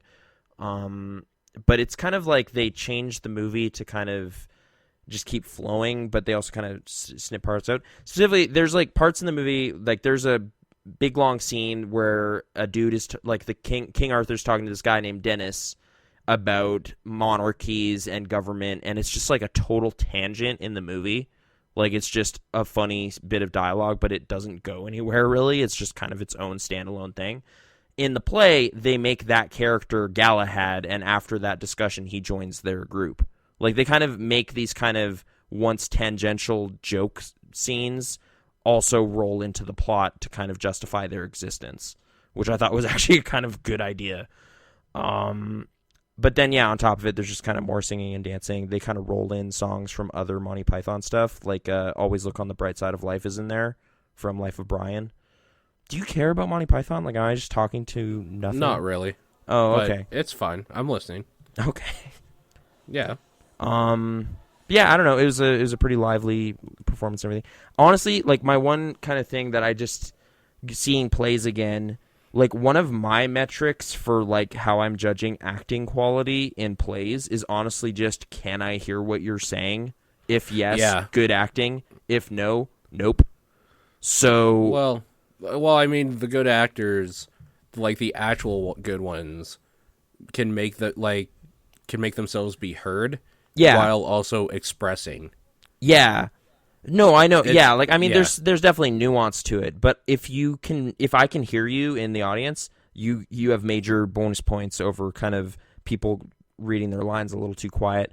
Or honestly, maybe the person to be frowning at is the sound guy, because he's like mixing the music too loud or something. Like it was just like, that's always annoying. Yeah, like it's like the backing track doesn't need to be this loud. Like other than like one or two singers who were like really good at singing, it was like every now and then some kind of more like nuanced wordplay stuff in the songs. Like it's just like, I bet there was a joke there, but I missed like just enough words to not really know what it was. So that happened on occasion. But yeah, generally speaking, it was just like a well put together thing with like good sets and props and everything, and some good gags that weren't in the movie that were kind of nice to see in a different context. So, I mean, Spamalot is a thing that travels all around. Like, you're obviously not going to see it with the same actors I saw, but don't worry about that. It's a decent show. You're just like, don't worry about that. They weren't that good anyways. Haha. There was a couple standouts, but again, it's kind of that thing of just volume and whatever. But yeah, no, I mean, plays, they're a fun form of media to see firsthand, but they're kind of like the weird, like reviews only matter for like a couple months on those, of just like, you should see this right now. Matter because it's like the people who you're reviewing it to couldn't see the same show. Well, so, like the exact same one you saw, right? Like the night you see it, the actor could flub his lines, or he's sick, and there's an understudy. Yeah, like all sorts of weird shit could happen. That's totally relative to that moment in time. So it is kind of this weird thing. But I generally was kind of nice to sit in a theater again and kind of like see actors and whatever. Like I when I was younger, I used to like get nervous for actors. Like I'd just be like, oh god damn it, this is so embarrassing for that person. Like specifically school plays, like with friends of mine. School plays is a different thing though, because nobody wanted to do those. Yeah, like you were forced to. So kind of, yeah. It's like you get credit for this. You like, this is the end of the drama like semester, is we put on this play, and it's kind of terrible. Did you ever have to do any? Yeah, I was in Wizard of Oz. Who were you? I was like the leader of the Emerald City Guard, and good. I did fine my first night. Second night, I like fucked up a line, and it's like one of the most deeply etched, scarring things that ever happened to me. Oh, it was so embarrassing. It was terrible. But yeah, yes, I couldn't beat you on that. Fair enough. Okay, what happened? We didn't have it wasn't a play, but like when we were really, really young in like kindergarten or something, we had one of those like Christmas concert sort of things where you have to like sing Christmas songs or something. And on one of them, the teachers thought it would be a good idea to have us all hold a little bit of hay or something for the manger, right? Because okay. God, like or something, Jesus. Everyone put their handful in the manger for Jesus. Right, like one at a time sort of thing. But they also thought it was a good idea that on this table where the manger lay, there was candles, like Advent candles. Oh no. So as I brushed by, walking by, I set my little thing of hay on fire, and there I was standing just like screaming because I'm holding this fireball in my hand. And like, it's the worst thing. It could have caused a terrible accident. Yeah. But luckily they put it out, and it's on a VHS tape somewhere that my parents recorded. Oh, so good. Okay. Yeah. Like, yeah, I have like DVDs of like some high school productions that I don't know if I should ever watch them again.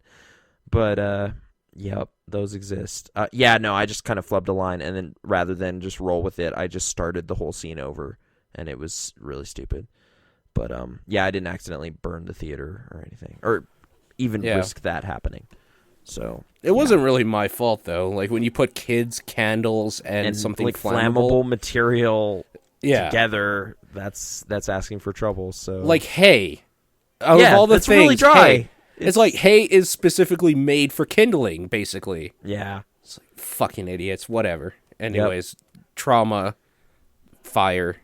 I have a lot of terrible stories with fire, but we don't have time for that. Okay. Theaters. But yeah, theaters. Plays. Check out your local art scene. I don't know. Like, Young Frankenstein is playing in town right now. I like that movie. Like, should I go see the play? I don't know. It's like some community center. Yeah, then we could at least we would share the experience. We can't though. You're right. We can never do that unless we book days off. I guess we could both see this run at different times and then talk about our night seeing it.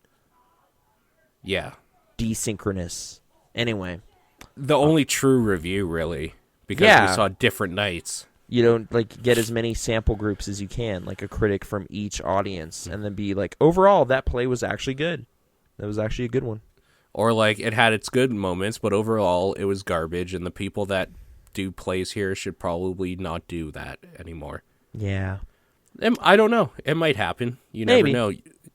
Maybe you always think that the show you saw was the good one, but then, like, you go the next night or something, it's like, oh, no, this is what it's actually supposed to be like.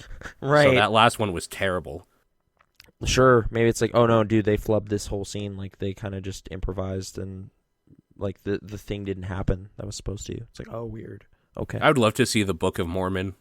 Yeah, no, that is apparently coming here next year. Is it? No, really? Yeah, dude.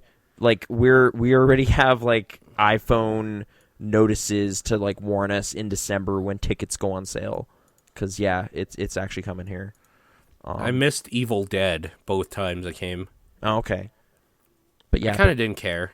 But yeah, that one I blood splashes on you or something. I'm not sure I need that. But yeah, Book of Mormon got significant buzz, like so many Tonys and everything. Yeah. Back to South Park. Those guys are doing good for themselves. They're sure are. Very well. Yeah. I was actually reading about their, like, Trey Parker's first movie ever, and it was a trauma thing. It was about the first, like, I guess the first and only convicted cannibal in Colorado. And it's like Cannibal the Musical. Oh, Cannibal. Of course. Yeah, okay. Yeah, and like the most mind-blowing realization for me, which I hope this isn't just totally boring, but there was this like experimental filmmaker named Stan Brakhage, who I've brought up a couple times as being the guy who made like films of just sticking a camera out the window while his family went to go buy milkshakes, and I fell asleep in class several times. Mm-hmm. That dude was apparently Trey Parker's like film professor. And he has a cameo in Cannibal the Musical. Weird. Which I was just like, what? Okay. What was his name? Was a professor? Stan Brakhage. He's a weird guy. Okay, I just looked him up. He is Noon Senior. Okay. In that cast. There you go. Who he plays. In fact, he has a Wikipedia page. Oh no, dude! Stan Brakhage is like weirdly regarded in the experimental film community and like animation and stuff. Like he would paint film cells and stuff. Like yeah. Our local museum had one of his films at one point. I don't know. It's just, in practice, like, some of his films are just like, no, I get it. Like, it was weird to shoot this kind of crappy video, like, on 8mm film and actually print it and show it to anybody. But this guy was doing it, man. Good for him. Sure. Why not? Yeah. He hasn't done anything I've ever seen. So... I mean, one of the most famous ones he did was like baby birthing window something. It's basically his wife giving birth to their kid. Is just video. Okay. Yeah. No, haven't seen it. Yeah, you don't want to. Okay. Yeah, but I saw it. Okay. You ready for voicemails then? It's gross. Anyway, yeah. Voicemails. Let's okay, move on. We got 8. 8 voicemails. Okay. Yeah. You ready? I am. Okay, let's do this. The fuck?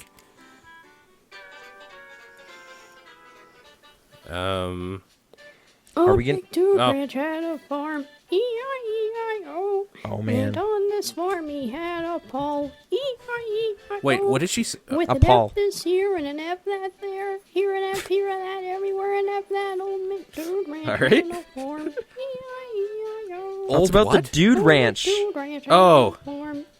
I'm glad E-I-E-I-O. someone's carrying the Dude Ranch And torch. on this farm he had a marsh. E-I-E-I-O. Marsh? Oh, With a okay. Gundam here and a Monster Hunter there. Here a marsh, there a marsh, everywhere a hunter. Old McDude Ranch had a farm. E-I-E-I-O.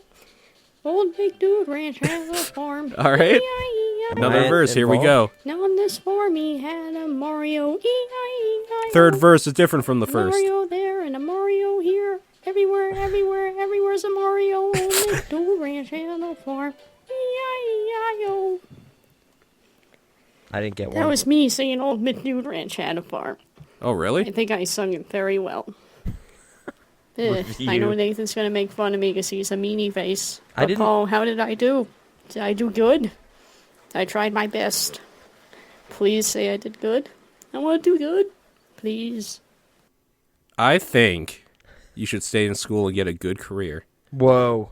That's No, I'm just you're kidding. It was mean. fine. Yeah. It was fine. No, Dude Ranch, specifically the inclusion of The Dude only Ranch, problem which I was the had thing I was tried that- to make happen. It was very hard to hear for me, at least, at first. Okay. Whereas, That's the only problem I had. unless I missed like the very first verse, am I not involved in all? I think you are the one with the farm, Oh, I own the farm because I'm Mr. Dude Ranch. I guess. Speaking of Okay. which, that's dead. Well, Until further notice. I guess, but at the same time, like we could be playing something right now. You're just like, has it ever been alive? Well, I Really? was trying to, I was the one forcing that on Risk of Rain, and was getting rebuffed, but I wore my cowboy hat with pride. That's a good character, too, in that game. Yeah, So, it wasn't bad. yeah. I don't know. Maybe one day it'll come back. I suppose so. Yeah, our kind of gaming presence. I think my favorite part of that, by the way, was the fact that there was something for her to say about me and Marshmallow, but Mario was just there because he Yeah, doesn't just- have like a trope or anything. Mario. Like it's just like okay, Yeah. All right. That's kind of what he does. He's just there, always there, reliable. always watching. No, it was fun. It was pretty good. I haven't Next heard time, any maybe make the rendition. music a little bit louder because I almost stopped the playback because I didn't know that there was more at the beginning. That's my only criticism. Oh, really? Okay, I Like, heard it okay over here. I'm but- guessing it was like on headphones or like a tape recorder or something. So like maybe next time just move that closer to the mic. Oh, okay. So just I couldn't- again, audio mixing critiques. I mean, maybe it was only me that couldn't hear it very well. You said you heard it fine? Yeah, it was pretty audible here. So Okay. It might just be me then. okay, but thanks for But- the song. Definitely. Let's go on to the next one. To avoid getting myself in copyright troubles, that video music was by QT's 451 Rhymes. Therefore, I gave credit, so therefore, I will not get in trouble. Yes, that's the problem we have. Plagiarism's everywhere. It's quite a crime. But now, on to the more important questions. Hey, Paul. Hey, Nathan. I have been chatting with the Marshmallow about anime stuff, and on Saturday nights we hang out and watch One Piece and Blue Exorcist and Black Lagoon. Okay. Well, actually, One Piece and Blue Exorcist, not Black Lagoon. Marshmallow's not into that. I don't know why. Black Lagoon is awesome. It's not as awesome as Space Dandy, but I know Nathan hasn't watched it because he's a meanie face and hates everything I like. It's true. Now, Yeah, on to more important matters. like Monster Hunter. Recent announcements have been made. The Attack on Titan is going to be coming out pretty soon on DVD. But another Okay. bigger announcement is, well, maybe I'll explain in the next voicemail. Anyways, not much has been happening too much. A lot of senior stuff, not much fun. I hate school right now, too much work. I'd rather be outside having fun or just being inside and watching more anime. Toriko. Toriko is the current one I am marathoning. Hey Nathan, how was Sopranos? And how was Chrono Trigger? Chrono You Trigger's kind of great. described Chrono Trigger, so Yeah, I finished that. Sopranos, I'm at kind of a season break right now. Like, I finished 2, and I don't want to Yeah. jump into 3 yet, because then I'm into another new story. So, I don't know. I'm still enjoying it, though. We went for Italian food more often in the last while. Actually, yeah, I had a really great cannelloni. It was really good. It had, like, veal in it and stuff. It was awesome. cool. Yeah. Like, food coma nap after that. But, Black Lagoon, I don't know what that is. I don't either. Is it about, like, that monster that lives there? The creature? only anime I know what she was talking about was Attack on Titan DVD coming out soon. Like Blue Exorcist, I don't know what that is either, but I Yeah, see exactly. it on Twitter a lot. Yeah. But yeah, Attack on Titan DVD. I already watched it. I don't know. Yeah, I won't buy that. There's no way. So I've seen it. Season 2. Let me Yeah. know. I guess I when will watch happens. that. You did like Attack on Titan, right? Quite a bit. It kind of. I liked it more in its early going. It kind of started to draw things out weird. I felt for Yeah. some stuff, or like it was kind of treating some things as big reveals that were kind of like that thing earlier was kind of really cool. Like I don't know. Yeah. Yeah. But yeah, generally it was pretty entertaining. I guess I'm trying to think. Like I might honestly wait until season 2 is done and on Netflix though. You know, For sure. 'Cause, And then like, watch all of it again. Yeah, like I Yeah. guess we'll be around while it's being updated week to week with new episodes, but I don't want to watch it that way. Like No. yeah. And we're not an anime news podcast, so that doesn't matter. Yeah, it's like, oh, did you see last night's Attack on Titan? It's like, no, I'll wait like 4 months and then watch it. Right. I don't really care about the blow by blow. I mean, if I cared, I would read the manga. It's all right there. Right. Exactly. So, yeah. There Yeah. you have it. Anime. Okay. You ready for the next one? Yep. Here we go. Hey Paul, hey Nathan. Remember a couple weeks ago when I said, oh man, the Attack on Titan dub's gonna be on DVD soon, and it got announced on who's playing Eren Yeager. And ironically, it's by the same dude who voices Kirito in the Sword Art Online dub, which I think Nathan might have watched. Yeah, he's got that voice, Nathan, that voice. Oh, He also yeah. voices the Blue Exorcist, Rin Okimura. And I don't know. Rin's cute, but Mephisto's just so much better. He can turn into a dog, and he also has a top hat. And for some reason, that interests me. I don't know why. I have a secret interest in magicians. Sue me. Now, on to more important matters. Oh man, the day before Attack on Titan? That's a very important day. Can you guess what day it is, Paul? I'm Can guessing you it's your guess what day birthday. it is, Nathan? It's like super important. And no, it's not the day when Spider-Man 2 comes out. I already said it's your Although birthday. that movie does look good. Except now, thanks to Attack on Titan, whenever I see Spider-Man doing that whole swishy swish thing, I always think of Eren Yeager in that crazy nerve gear, flying around and attacking Titans in the back of the neck. That's gonna be sweet watching that on TV. Oh man, so much hype. But not as much hype as I am for Space Dandy Season 2. Get ready for that. Space Dandy hype. So what? What is the day before? You said Is birthday, that like- right? That seems like That's a what good I guess. guess. But the way that ended, like Space Dandy Season 2 maybe, starts? I guess, yeah, that might have led into that. That's the day it starts, yeah. I don't know. No, probably not. Probably Tell not me on personally Twitter significant. after you listen to this Oh, what okay. that day is. Because it's between those in my head now, and I don't know. How are you feeling about Amazing Spider-Man 2, Paul? I will watch it at some point in my life. Okay. I am still kind of, where's Paul Giamatti? Why isn't he in this trailer more? But Okay. yeah, I don't know. They're more kind of isolated movies than the larger Marvel stuff. So I guess I won't feel like I'm watching a commercial. So maybe I will go see it. Unless it's Amazing Lego Spider-Man. Yeah.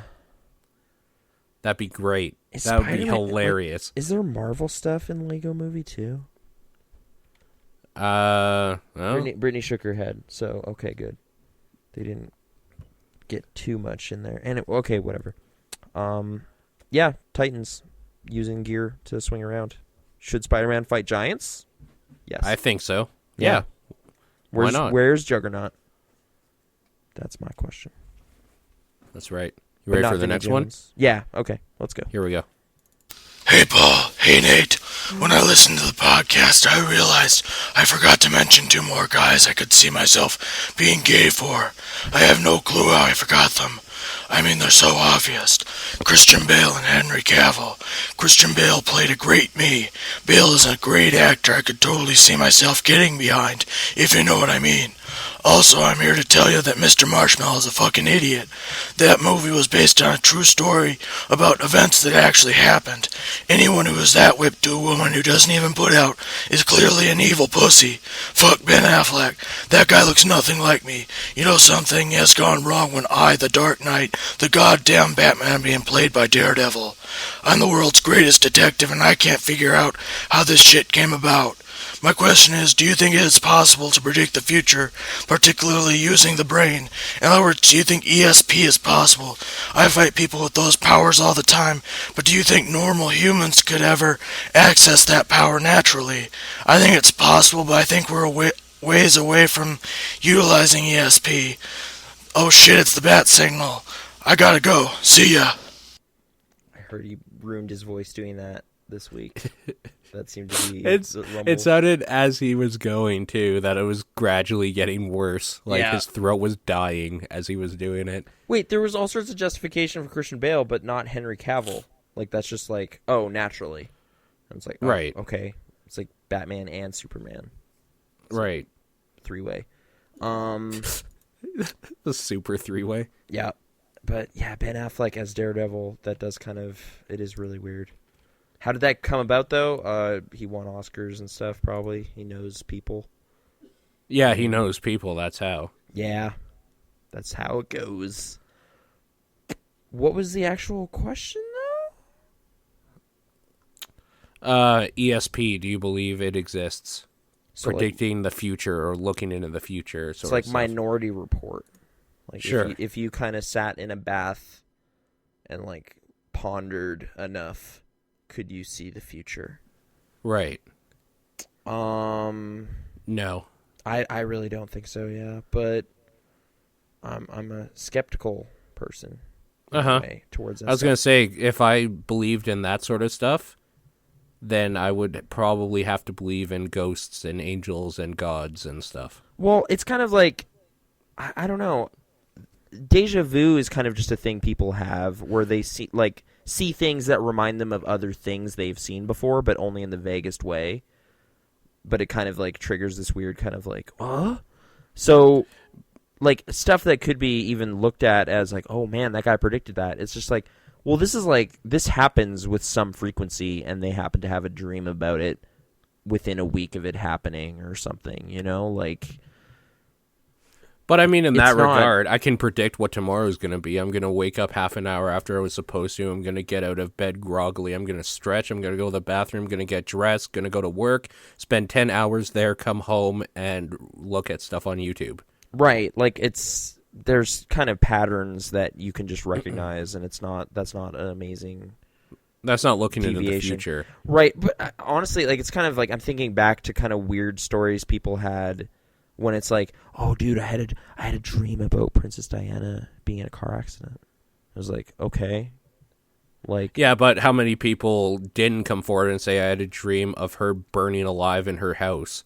right, like, yeah, like, it's like you could have just been thinking, like, okay, I had a dream where I was talking to Johnny Depp about his latest movie in a car. I was giving him some kind of advice last night. That's not going to happen ever, but that was a Right. dream.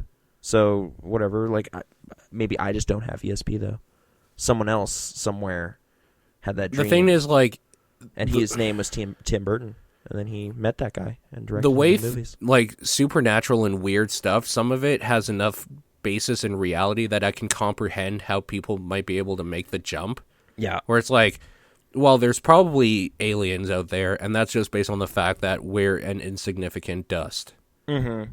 And so, like, statistically speaking, blah, blah, blah, there's probably other life out there or whatever. Yeah. But, like, when you're talking about using the power of your mind to see into, like, the future, to see what's going to happen, The future is too arbitrary and random to do that. I don't see how the connection can be made where it's like you use your full brain, now you can see into the future. Right, if anything, right. I could see how like you use your full brain, now you know how to not teleport, but like levitate a little bit or something. I could almost see What? something like that because Okay. I don't know why, but like you're able to just like tap into this thing where you like you just like tell your body that you're not like grounded by gravity or something. But looking in the future has no Honestly, basis in any reality I can put in my mind where it will work. What I'm thinking is like you could imagine things, and then because you're an active component, you could make a self-fulfilling prophecy happen. But like, you can it's do just- that as it is right now. I know, but like it's like, are you misidentifying this as like, oh, I had a premonition, versus like, no, you didn't. You dreamed about a sandwich and then you went and bought one. Like, Right. That's not amazing. That's not looking. That's not. like it's like That's it was craving really good something though. and then I doing dreamed it. it was really good. It's like, yeah, that's why you went to your favorite sandwich place. This is a terrible Right. example, but like It is, but it works. you It's know, apt. like it's like whatever motivates you. Like it's like, you know, whatever. I've honestly like had dreams where it's like in my dream I'm doing something cool, and then I wake up and I'm more inclined to go do cool stuff. Like it's like I would dream about playing like this video. Like I dreamed about renting games. Like before, I'd be like wake up and be like, "Where's that game I rented? Oh, it's not here. Oh, Yeah. that was a dream. That game doesn't even exist on that platform.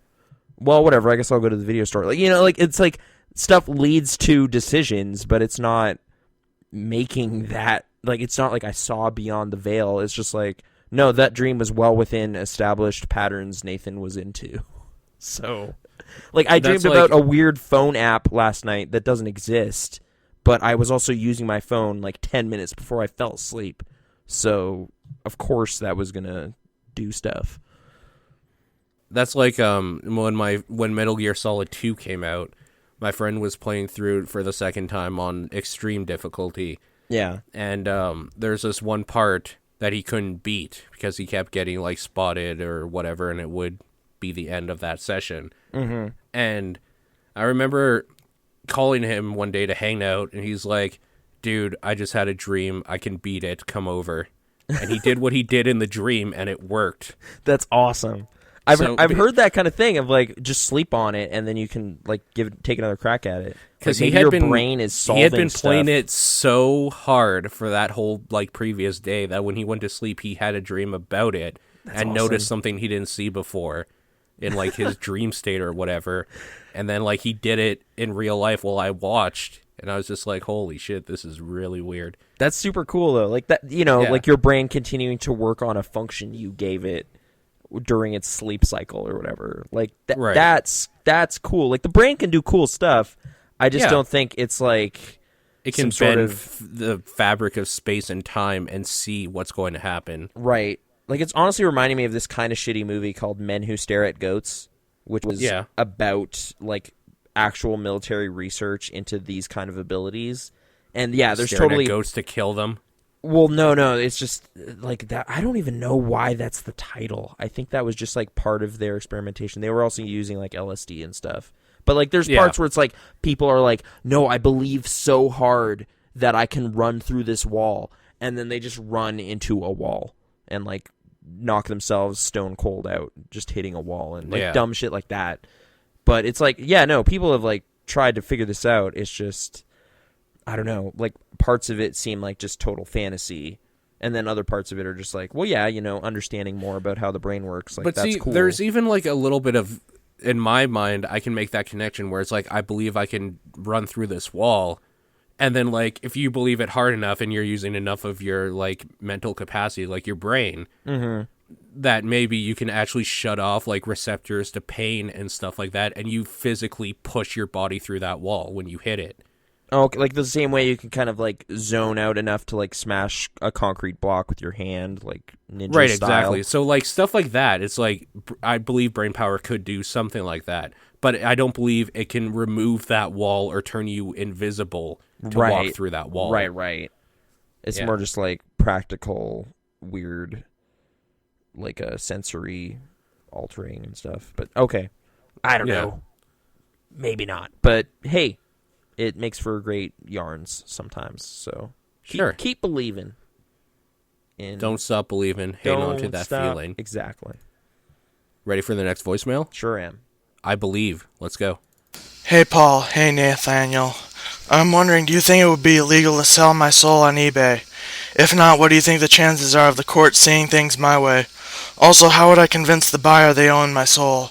I obviously don't believe in the soul or afterlife or any of that shit, so I'd be fine, quote-unquote, selling it.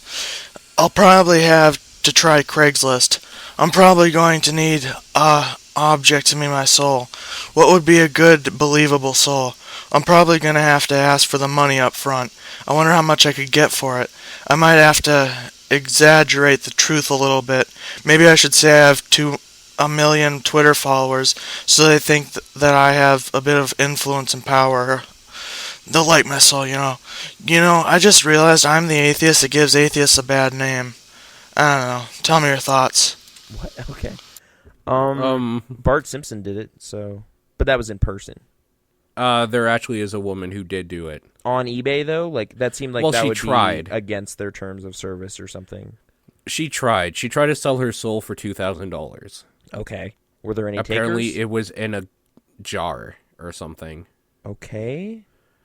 I don't know if there was any takers. Probably not, because if you bid on something, you're legally obliged to, pay. Right. When you win. That just reminds me, I seem to remember there was, a posting for a haunted Nintendo, which I thought was pretty good. Really? Yeah. It was just it makes weird sounds when you're playing this one game or something. It's just okay, it sounds like a glitchy cart or something, but I love that this is an enthusiastic explanation as to why this NES is messed up.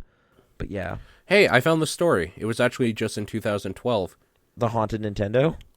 No. Okay. She was a freelance writer, and she put her soul up on eBay for $2,000. Okay. She was in a car crash. And it was separated from her, and it ended up in a pickle jar. And apparently, her slightly used human soul up for grabs on eBay, $2,000. Okay. I think Yeah, a jar I is don't a shitty vessel for it, though. I was thinking you need to kind of have a creepy-ass doll or something. Yeah. Yeah. It's sell something that would, oh, man. Brittany actually has this, weird, worn-out mini doll that just looks freaky as hell. It's just this was recognizable as a Disney figure, but now it's one eye is worn off and its nose is missing. Just get something weird that is kind of vaguely humanoid in form, and then just be I put it in this vessel, and then maybe put that in a bag or something. But yeah, con weirdos, I guess. But kind of in the same vein, do you remember the story of the girl who sold her virginity on eBay? That's kind of really strange. Isn't that just prostitution?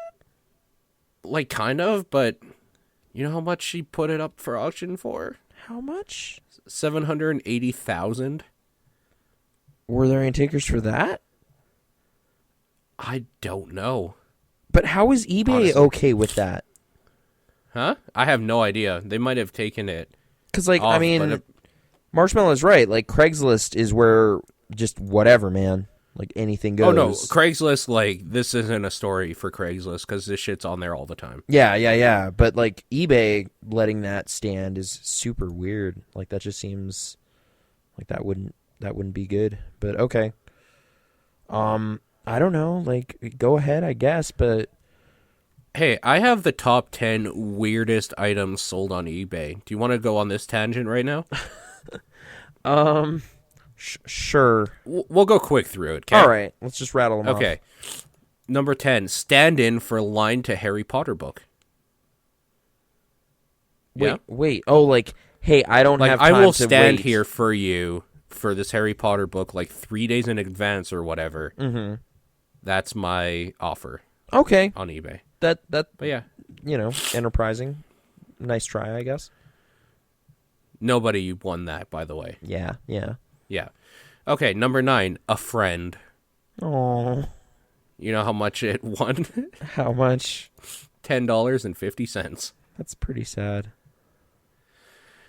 Yeah. somebody offered to be a best friend for a day, and it got a winning bid of $7,600. Here's another one offering to be a friend, but not just for a day, but also for whenever you need someone to talk to.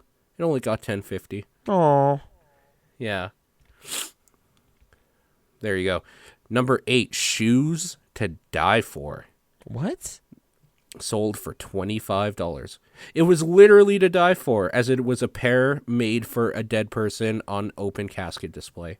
Oh, okay. I was wondering why it was called that. Like, that's just a qualitative description usually. It started at $15 and it went up to $25. So somebody wanted those damn shoes. I guess, but not like a bunch. They're just like, pretty good. Yeah, that's I'll nice throw and another creepy. $10 on there. Yeah, I'm a weird goth person. Why not? Okay, how about number 7, a mustache? What do you mean, like just shaved off someone's face? For those having a hard time growing facial hair, it was a chance of a lifetime. A mustache was offered for sale. How you could transplant it to your face was a whole different matter. So somebody sold their mustache to someone else for $25. That's pretty weird. It's amazing, right? I guess pretty so. Good. Yeah. Number 6 was a holy potato. Well, obviously, yeah. Why not, right? Enough said. 5? Oh, God. I haven't read these, by the way. I'm going through them as I'm speaking. 5 was a slightly used body bag. What? Like, just like, hey, I used to be in crime scene cleanup. I quit, though. I got all this junk. Do you want it? I guess it was somebody bought it as a souvenir after, like, it was used on a dead person. Okay. So the starting bid for it was 99 cents. Yep. Do you know how much it sold for? $50. $177.50. All right. Someone's just like, no, yeah, I could use a body bag. Like, it's just like the mob or something. It's just like, oh, I don't care. Slightly used. Those are useful. Yeah. Number 4, leftovers from Christmas. What does that mean? Like an old Christmas tree? Or I'll just quickly food? read what it says here. Some person based in England actually had the gall to post his Christmas leftovers on eBay. Well, he was actually giving it away as the starting bid was only a penny. The bid shot up to $338 by the end of the auction. And it was just his, like, Christmas dinner? Yep. Leftovers, specifically. Did he cook, like, really good stuff? I don't know. But he got $338 from it. Good for him. Like, why not, right? If somebody's going to be that much of a retard, take advantage of them. Take their money. I guess. Okay, so remember how I said the best friend, like a friend for $10.50? Yeah. Was like number 9 or something? Yeah, number 9. Number 3 was the best friend for a day, $7,600. Oh, okay. It's on the list twice? No, this is a different one. Oh, okay. The friend one was only $10.50, but in the like description, it's like somebody offered to be a best friend for a day and got this. This one was offering to be a friend for life and only got $10.50. So the best friend so they for a mentioned day, that one, but it's not the entry on the list. right? Okay. I don't know who the friend was. It doesn't say. So maybe it was one Mr. Proton John. Right, like someone Rich- of note. It's like, oh, How well, much that do you makes think sense. people would pay PewDiePie to like just be their buddy for the day? Too much? Like probably a lot, right? But I don't even know. Like, his audience is, like, younger, right? Right, so he might get charged on like pedophilia crimes or something. But, well, like, I mean, even just more practical, like, would they have money, like, at all? Oh yeah, kids don't have money, you're right. Well, I mean, if his, just by making videos at home, he's making millions and millions, like, it's like, it need to be a lot to justify the time. Right. Just, I'm just saying budget-wise. So, I don't know. Does he Right. do, like, panels and stuff? Like, that just seems like that would, he goes to Leipzig, or whatever it's called now, Gamescom, and has, like, I think a thing. he does, but he probably does in his own language, which is gibberish. Oh, right. Yeah. And since I don't speak gibberish, I wouldn't know. Okay. So number 2, the virginity of a financially troubled college student sold for $10,000. So okay. some rich businessman actually took her up on her offer, paid the $10,000, but gave the money out of pity than anything else. He never claimed for her virginity. Really? Is that kind of weird? It's like, I just have $10,000. I don't even want to fuck you. Here you go. That is a little, I don't know. I mean, Like, I think I why would take bid the on virginity, it? right? Like, why not just... Let's be real. Like, take it, right? Like, you paid for it, take it. But does it become a crime at that point, depending where you are? I don't know. Not if she said that she wanted it. I guess so. It's like a really expensive date. Yeah. Or like a wife, like a lifetime living with somebody, like all at one time. Yeah, just in one shot. Boom. Yeah. Weird. Okay. And the top one was a toasted cheese with an image of the Virgin Mary. Oh, okay, not Jesus or anything, just his mom. Just his mom. So toasted cheese bread, and it sold for $28,000. Yeah, those stories kind of got around of like the weird religious stuff. And now That's to the not point where there's surprising. like novelty toasters that just have it in it. That isn't surprising. The thing I liked was like the mustache, Yeah, just kind of weird offbeat stuff. the slightly used body bag. Yep. Weird. But there you go. Anyway, so eBay tangents. Do you want to credit whoever did that list or? no, Okay. because I closed it. Okay. I apologize. Thanks, Internet, for Anyways. throwing that somewhere. Anyways, next voicemail. Here we go. Holy shit. Paul, Nathan, I just watched a new trailer for Monster Hunter 4 Ultimate, and there's a new desert area. They're introducing like subspecies for all the monsters from that were new in 4. And Diablos and Monoblos are back, as well as some freaking hermit crab thing that's really strong and has pincers. And they're also bringing back Cephadrome, which is basically Pasieath, but in the sand. Oh my god. And there was a monster. What was it? It was a flying wyvern.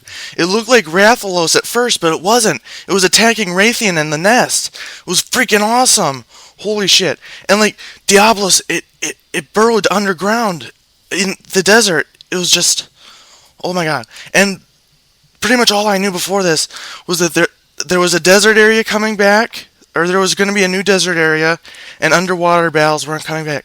But oh my god, like all the monsters had new subspecies. Oh my god.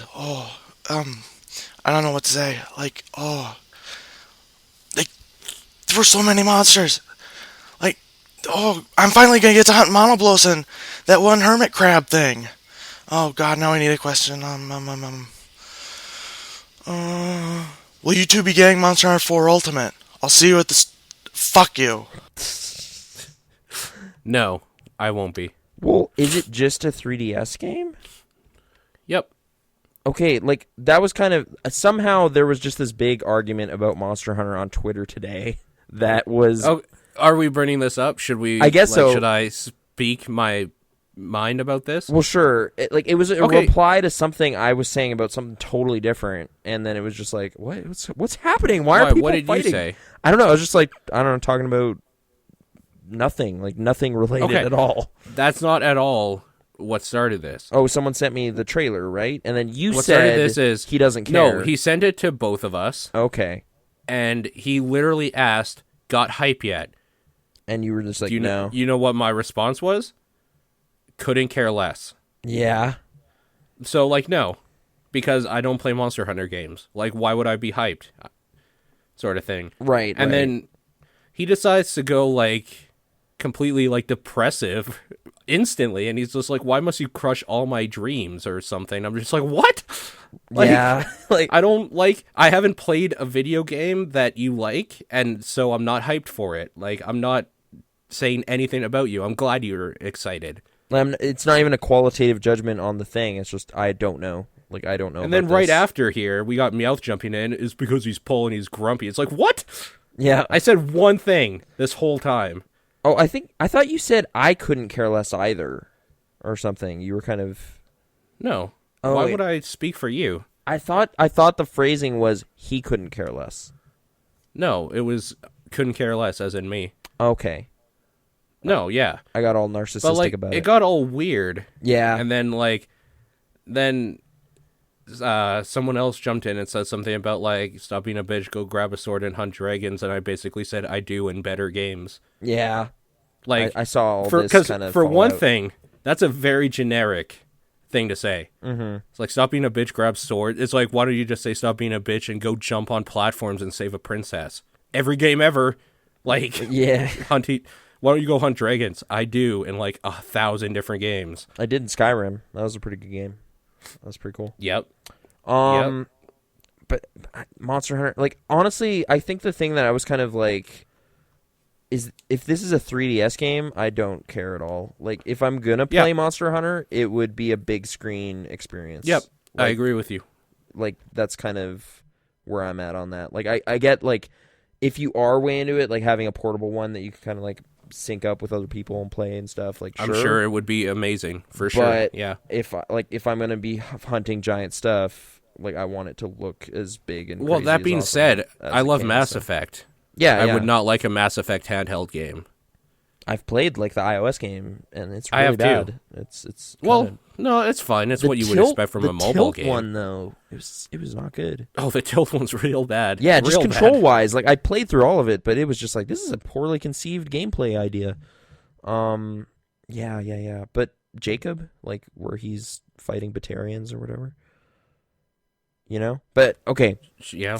Yeah, Monster Hunter, I've been kind of curious about it in a vague way, but I've also been told Dragon's Dogma is kind of like that, so I'm kind of more curious about that.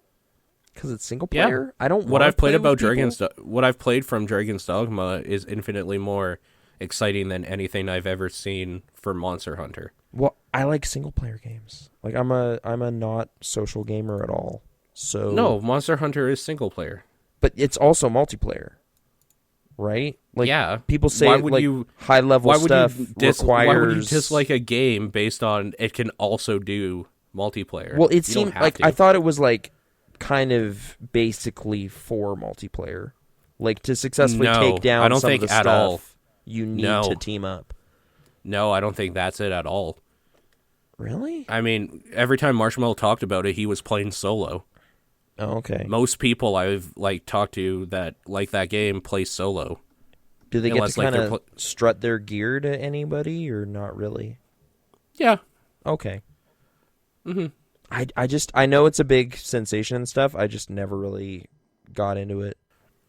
But My thing is I don't own a Wii U, and that's where they are now. so I would have to buy a system to buy the game out now, and that's not a system seller to me. Okay. Is Monster Hunter.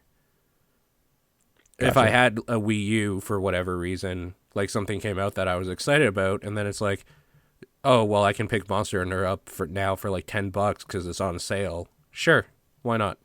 Then I'd try it out, but I guess just hearing it described, like, it sounds like it could be kind of like a Shadow of the Colossus or something, like just giant creatures that you're stalking and whatever. from what I but- hear, it's much more like a Shadow of the Colossus in that regard, but it plays more like a Dark Souls or something. Oh, really? With like animation priority and like dodging and stuff. I played a little bit of a Monster Hunter before. It just felt like boss rush mode Dark Souls type thing. Oh, okay. Which is fine. Yeah. That could be fun. I could see it. I'm not going to invest time into it right now. So I'm not hyped for it. And Yeah, I apparently guess I'm the worst person on Twitter because of it. I'm trying to think, like, things I am hyped for. Godzilla, that movie. Okay. That's like the thing now that I'm kind of like, I want to see that. But Okay. yeah. But like a 2-hour movie compared to like a 300-hour game. Exactly. It's a different. Yeah. It's a different yearning for sure. It's easily dealt with as opposed to like an ongoing giant thing. Yeah. Not quite Yeah. the same. Yeah. Next So voicemail? like sorry if I offended you. But yeah. I mean, we can't all never be came excited out- about the same things. Like, I'm not as hyped about Space Dandy Season 2 as some of our listeners. But Right. I'm not mad or anything. It's just No. I don't know about it. Like, hey, Marshmallow and like Meowth, why aren't you super psyched about the sequel to Rise of the Planet of the Apes? What the hell's wrong with you guys? Why haven't you watched that movie 7 times yet? You know what's Jeez. funny is maybe they are. Maybe they're like we are, you asshole. Why aren't they talking If you about it? Talk to us. If you ever talk to us, you would know that. That would be funny. I just actually. don't see tweets all the time about, apes movies. What's going on with that? Grumble, Yeah. grumble, grumble. I don't know. Like, not everyone can be excited about the same thing. Right. Like how unexcited you are about Pokemon. I guess so, yeah. I need to borrow that from you, though. Like, I'm that needs to happen. Just leave it, Hide it at work somewhere. Let me Nope. know. No, it'll get stolen. Oh, I don't know about that, but why would I hide it at work? Because I go there, and then I can find it.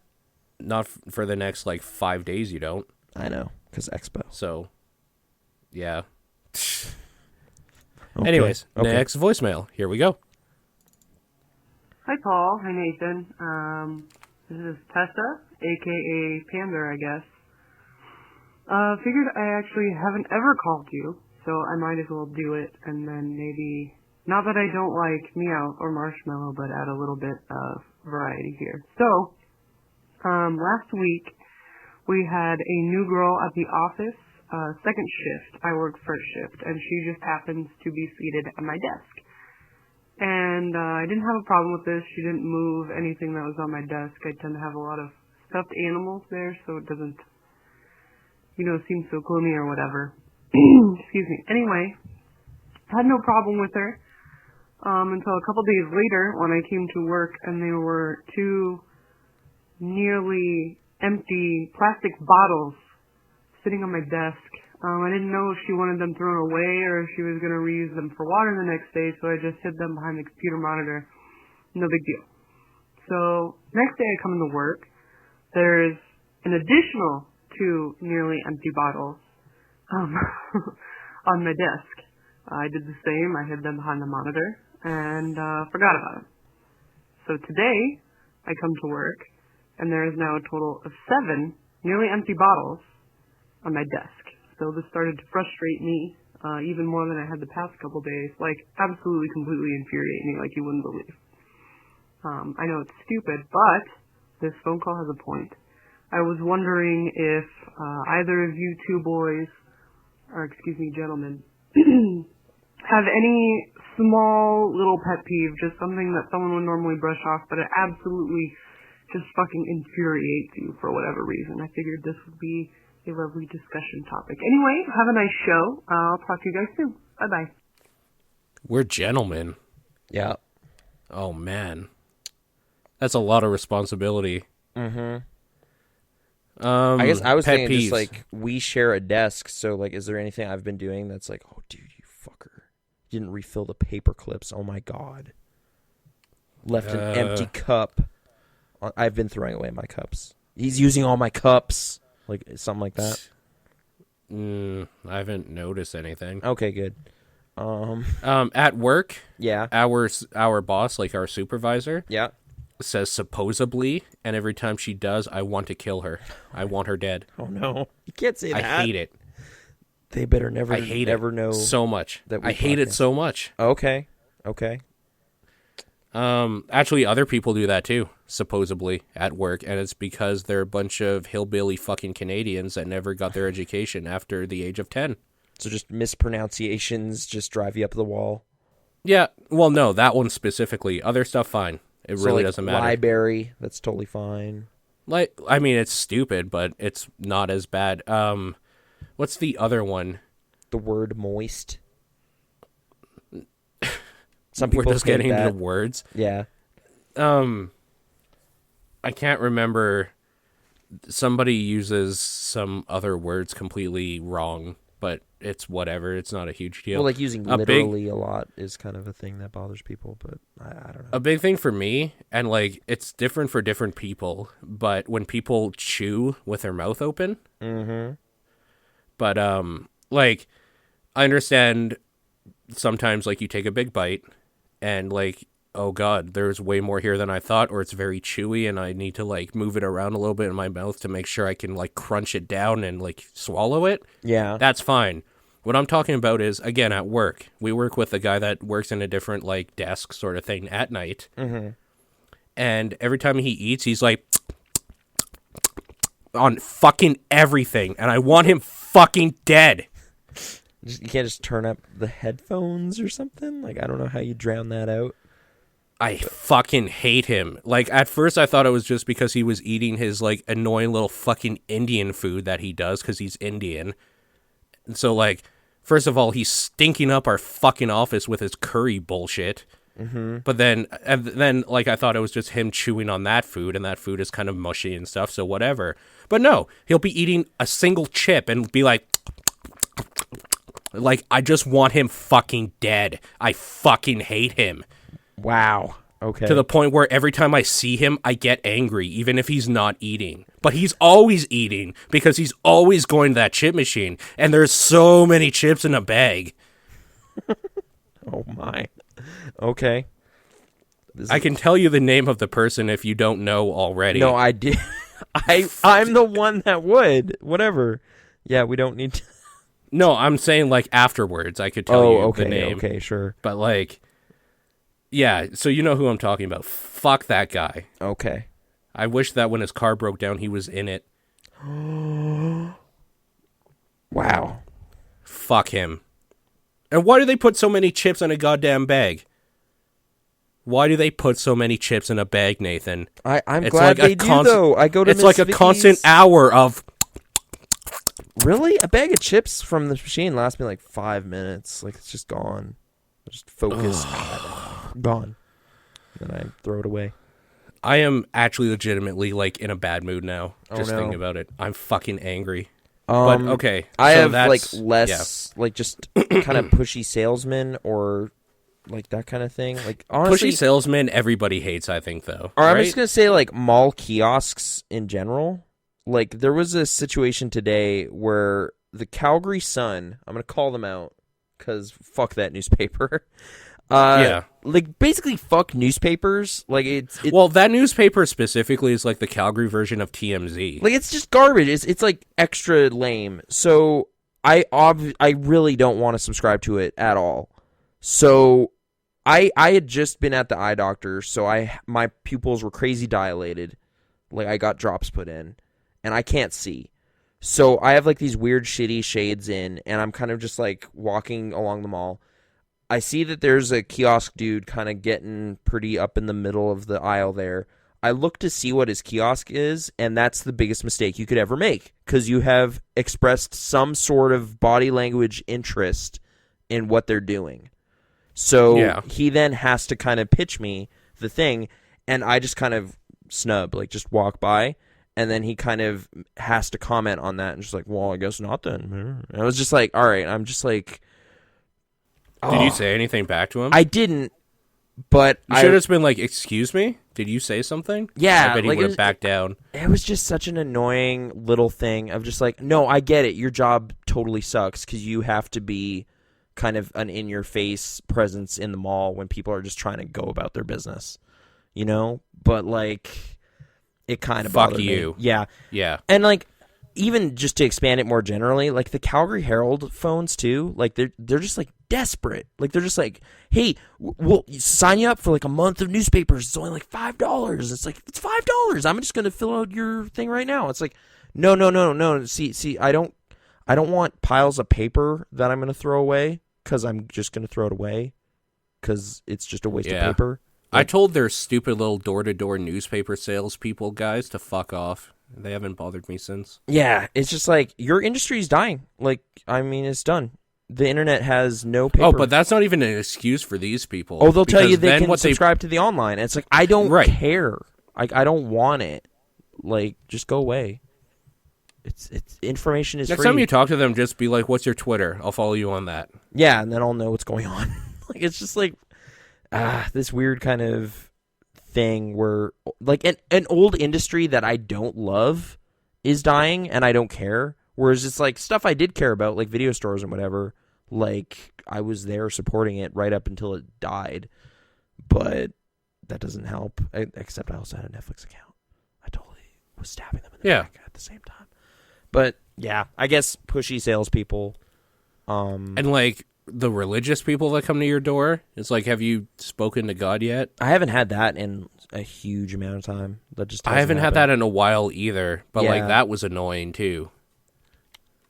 I guess, yeah, just the idea of door to door, like it seems extra invasive now, because it's just like, oh no, like I don't talk visually, like face to face with people I really know and care about as much anymore because it's 2014 and I can Skype or whatever. So I really don't want to talk to just some random person who walked up to my house. Why are you at my house? go away. I was playing video games. Actually, in that regard, have you ever gotten what the hell are they called now? Holy shit.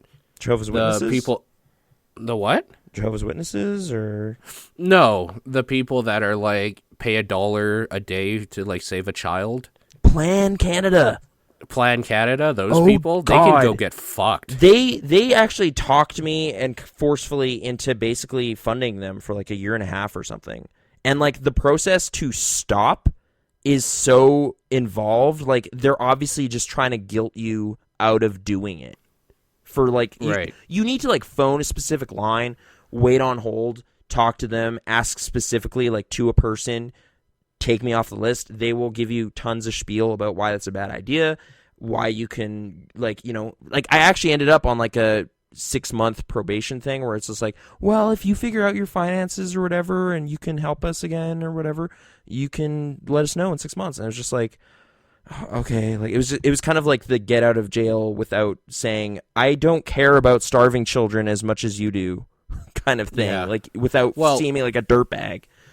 I charities, I guess, is another one. They got me on one time where I was feeling charitable or something. Yeah. And they like came to my door or whatever, and I was just, they're like, do you have a second to talk or whatever? I was like, sure, whatever. And it was like blizzarding out. Mm-hmm. And so I was like, come in. First mistake. Yeah. They didn't leave for 10 minutes. Yeah, actually, and then they were in my house too, and it was just kind of like, what have I done? So then I finally caved in. I said, fine, I'll pick one. They're like, which one do you want? I'm like, I don't fucking care. They're kids I'm not going to see. Just give me one. Yeah. So they're like, okay, how about this? I was like, fine, whatever. So I'll give you like, I'll call your people or whatever. They're like, oh, well, we can do it right now. I was like, nope. Oh, okay, like, good. You leave this. You did the right thing. Whereas, like, yeah, I was like, oh, well, yeah, just leave me with the information. I'll check out your website or whatever. And so it's like, no, well, I'm actually, not done. We can do it. Oh, okay, so I'm not done. So I said nope, and they're like, well, we have to do it this way and blah, blah, blah. And by this time, I'm getting pissed. Yeah. I just want them out of my house, but I don't want to be an asshole about it. So I agree. They call their people. They set me up or whatever. So whatever, that happens. Then I canceled my credit card the day after this happened. Okay. They called me incessantly, and I told them that I would get a lawyer to sue them if they kept harassing me like this, and I don't want to be part of their bullshit scam. Okay. So that was the last time I had contact with them. Every other time, they had still come up to the door. They'd be like, hello, sir, and I would just say fuck off and slam the door and lock it. Wow. Okay. Like, I'm just sick of them. And it's the same thing when you go through a Tim Hortons here, or like sometimes a McDonald's or whatever. Would you like to donate $1? I say no, and I know they like have this, like they want to say like why not or whatever, but they never do. But I have gotten so good at not caring about kids dying that none of this phases me anymore. Yeah, because I am sick of the scams that white rich people in our countries are pulling and exploiting these people that actually do need help just so they can get like 70 cents out of my $1 a day. Right. It's like we are middlemen and this goes to our tax benefits and all this stuff. And it's just like, I know, like, that's what's happening. And it's like, I don't care. Like, you need to like really research a charity to make sure there isn't like a huge overhead. And I just don't have the extreme extra means right now to feel obligated to do that. Like, I'm not guilty day to day. So they're just kind of throwing guilt in my face, and it's just like I don't want to feel bad about myself right now, and I don't think I need to. Like, please leave me alone. Next time they come by, you should say, "Where's my charity? I'm barely fucking scraping it by. You should be collecting money from me." I mean, fuck you. It's cool that you were able to like put your foot down. Like I was kind of just like putting up with it for like a year and a half. Like eventually it was like a thing where it was like, I think my parents actually were just like, dude, like, what are you doing? You can't be like at some point I was supporting like 2 kids. They like upgraded me at one point, and it was like, hey, you're already on this thing. Why don't you also help this other thing? I was like, oh no, it's only $7 extra. Okay, like I guess that's not that much more than my internet and cable or something. What am I doing? Like it took way too long for me to get incensed enough to say, please stop it. So like, this is enough. Yeah, this is sick. Enough is enough. Also, you're welcome for funding you for like 2 years. Do I get like a thank you or anything? Like they just get annoyed with you for not doing it. they at no point really thank you for doing it. It's like really Right. forceful. Yeah. Okay. It is. Yeah. So yeah, we found some raw nerves that got okay, good. Question. Like, yeah, if you're a kid starving in some country, get fucked. Next voicemail. Hey, this is Carlos, aka Specs, aka Handsome Fat Man, aka 17 bazillion, billion, jillion other aliases. No funny voice this week, just wanted to throw some comments out about the latest podcast. 2 comments specifically, one about game reviews being bought out and the conspiracy theory behind that, the other about the Darren Aronofsky film, The Wrestler. Okay. On the former, I firmly believe that there's a bit of a conflict of interest when the same sites that give you your gaming scoops also review those games, because one has to ask themselves, hey, if they're beholden to put out news and favorably present these games in a certain light for previews, can we really trust them to be objective in their reviews? No. So that is definitely a concern, and I don't think there's any big-name site that doesn't suffer from it. I'd rather read pixel response text reviews, because I'm pretty sure that Krasnor has not yet been bribed, although I'm sure he's open to any bribe that any big company will send him. So I guess it's just a matter of time before he sells that to the man. Oh, I'm running out of time here. Regarding The Wrestler, a lot of pro wrestlers don't actually like that movie. They don't think it's very indicative of the business. I haven't seen it yet. I want to. But I guess there are a lot of very not accurate interpretation. Oh wow. Oh no, he ran out of time. Oh, Carlos. We have to have him back on sometime. Okay. When we can do an episode at a decent hour. Yeah, this is a late We'll one talk again. at length about that sort of stuff. Okay, so the first part of it, I'm just thinking about the wrestler thing because that was kind of left in the Okay, midst of let's it, talk but- about The Wrestler. Okay. So wrestlers hate that movie. They just don't like how it portrays wrestling. This is probably also wrestlers that have made their living doing this, so they are not the ones that everybody forgot. I guess, yeah, that's kind of the thing. In every success story, there's got to be a bunch of kind of failures, right? So this is kind of a faded glory, local wrestling circuit, can't pay the bills anymore. Had a brief season in the sun 20 years ago. It's not saying all wrestling that is ever is like that, I don't think. Right. But Well, because when you look at people like Hulk Hogan or whatever who have been doing it successfully in the spotlight for years, wrestling has paid his family, his kids, everything's way. Throughout life. So, Right. of course, they're going to be oh, this isn't how wrestling is, brother. I'll tell you how it is. It's lots of money and bitches. But, and also divorce settlements where you lose a lot of it. But then, you'll talk to the guy that was, in his prime for 3 months when we were born that nobody Right. talks about anymore, and he's doing crack and sucking dick for meth. And he's no, this is pretty much exactly how it is. In fact, that dude in that movie has it better than me. He has a job at a grocery store. Lucky. Yeah. Yeah, exactly. I am sucking dick for meth, amphetamines, right now. As I'm talking to you about The Wrestler, I have a giant cock in my mouth. Right. I was just how can you kind of interrupt the sentence you're saying to there's also sucking happening? He's just A wrestler? Oh, this is a pretty good movie. Exactly. I was going to put something in my mouth to make that seem more accurate, but I thought better against it. Yeah. So yeah, no, I don't doubt that that is not reflective of everybody's experience in the business, the kind of sad, table at the small expo kind of thing. That's the scene I always remember is there's this weird little local convention, and it's them sitting at these sad little tables, and there's a few people that come through, and it's just honestly, even at our big Comic-Con that's coming up soon, whenever I see an empty table, it just breaks my heart. It's just Does it? Well, it's just kind of this faded glory. No one cares anymore that you were on TV 30 years ago. It's just kind of this little thing of how do they feel right now? Are they just happy anybody showed up today? Do they have a good head on their shoulders and a realistic perception of things, or are they just really bummed out? I don't know. But yeah, I worry too much about celebrities and the rich and famous. Yeah, fuck them. Yeah. You can get fucked, just like the African kids. That's not what we... It's more like their representatives over here are way too pushy and guilt-trippy about it. But, yeah, I don't know. Anyway, what was the main meat of the question there? He was saying about the sites. Oh, basically. yeah, like reviews, are they kind of compromised? It is kind of weird. I think they are. Yeah, like... And then he was saying that he doesn't think you've been bought out yet, so you'll probably sell out right away. Yeah, I don't know how I feel about the implication that I'll have to sell out at all. Like, it's kind of these things. Like, there's like, you hear stories about like preview events and stuff, like Capcom flying people out to places to play their games, or like putting people up in hotels and stuff, and there's kind of game events. And then, like, like Giant Bomb always characterizes those things as being like, well, it's kind of pointless. I mean, you're just in this hotel and it happens to be in Hawaii, but you don't get to actually enjoy Hawaii.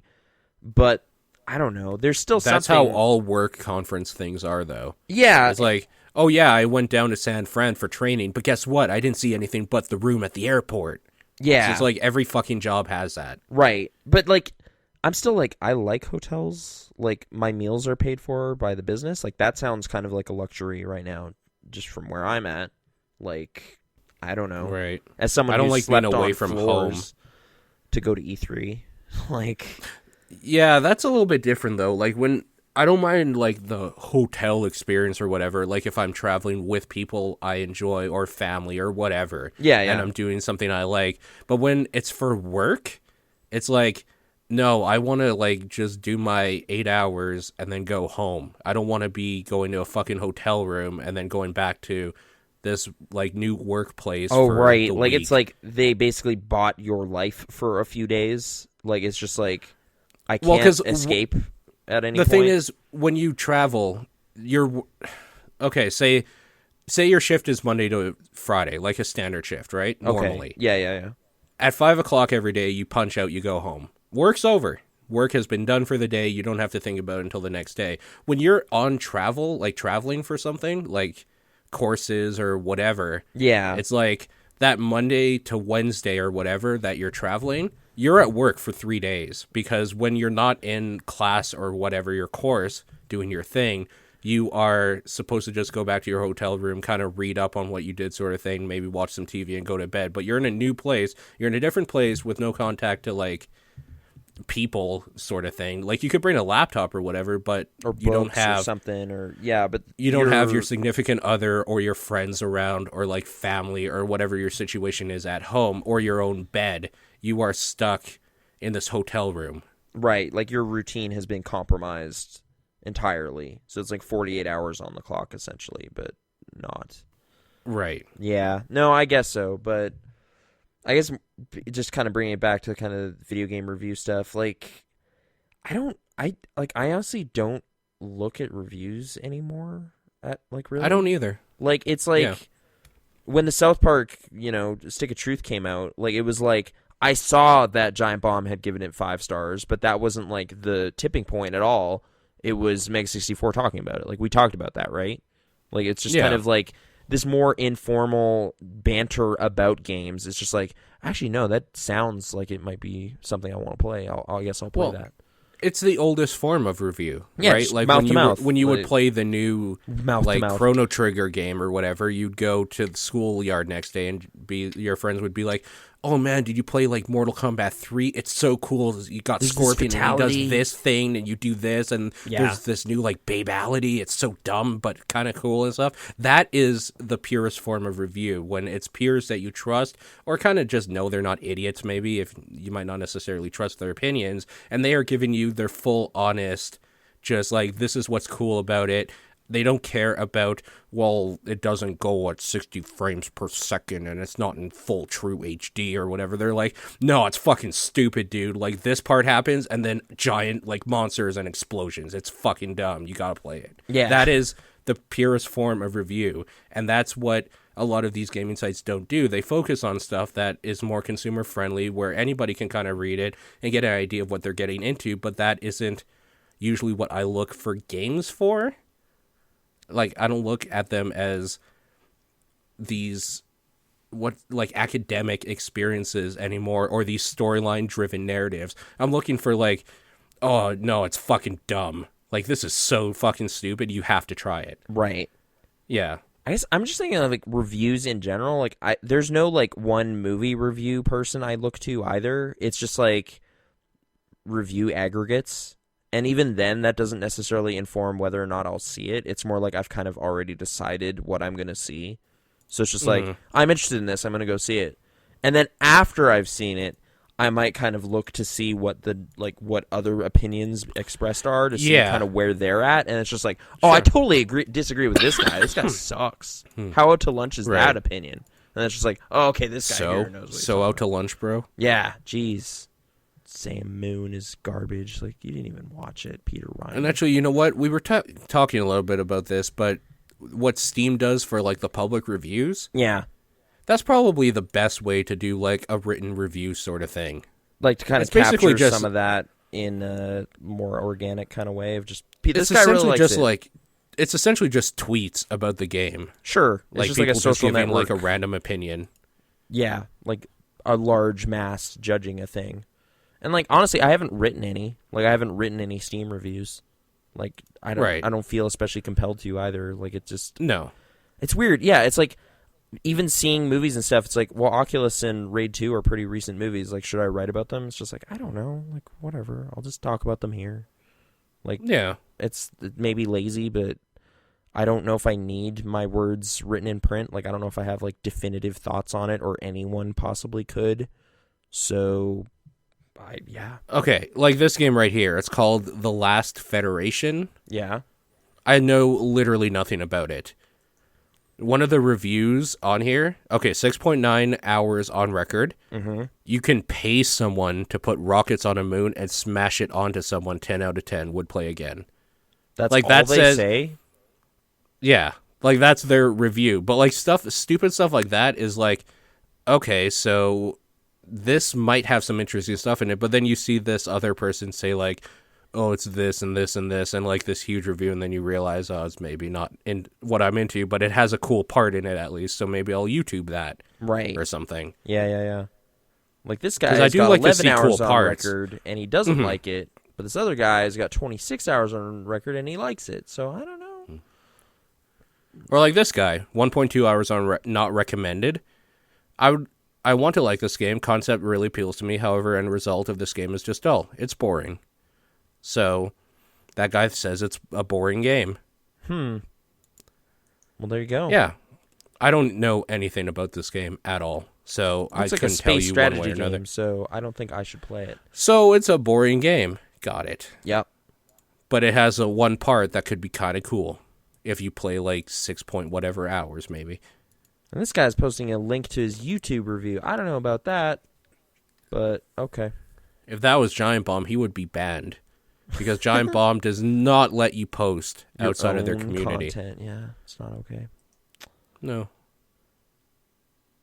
That's kind of weird, right? Considering they're a site, the only reason they're around is because people love them. Like the community site kind of thing? Yeah. Especially, it's super weird listening to like I was listening again to like the Inception, like 6 years ago, the first Bombcasts.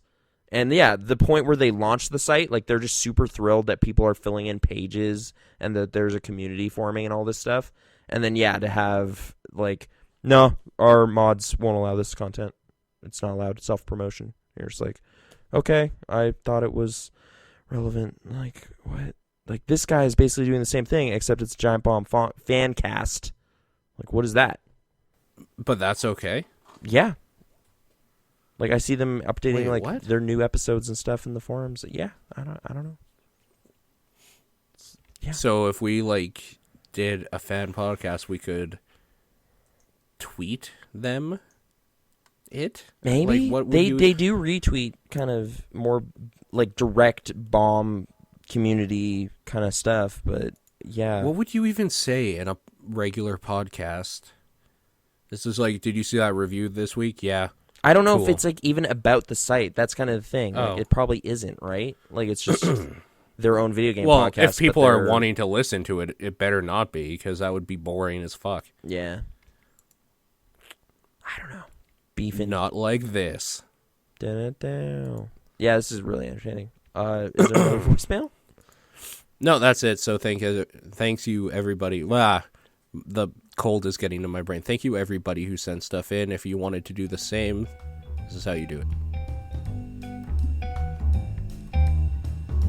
Got a question or comment for the show? You can email us at podcast@pixelresponse.com or leave a voicemail using the voicemail feature on the right side of the main page.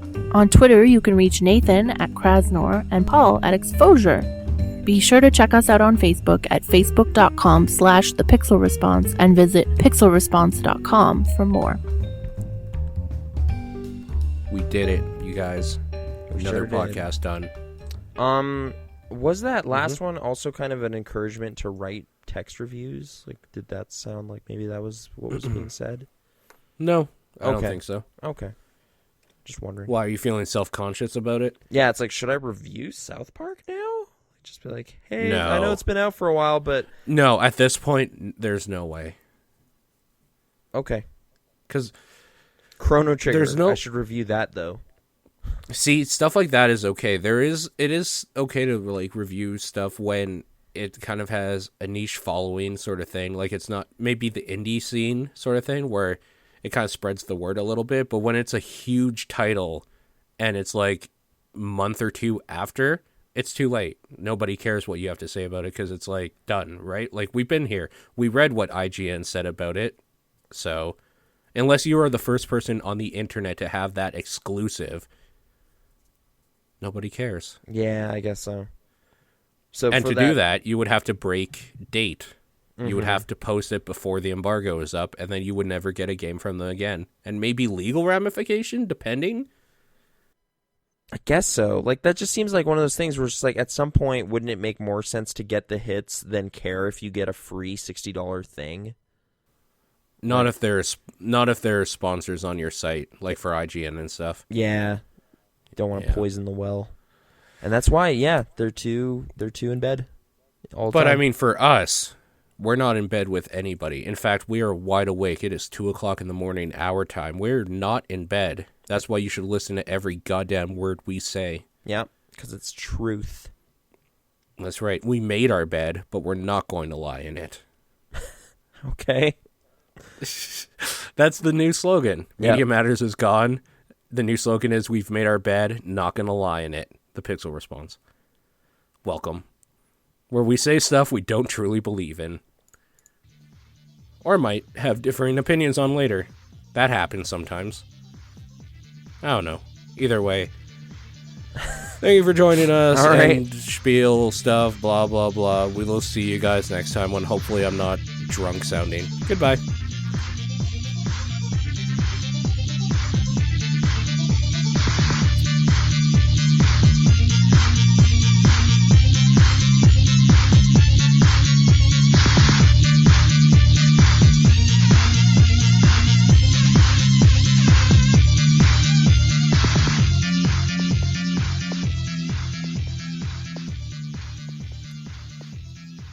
It's like that song Africa by Toto is still good though, right? Africa. Yeah. I don't know the lyrics to that song. But like when we're saying Africa, go get fucked or whatever, we're not saying that song. We're not saying that song. Okay. What we're saying is those stupid little kids in the like Sarah McLachlan type songs, like things where it's like Sarah McLachlan songs? No, I know she does the like cats and dogs that are like in dire need.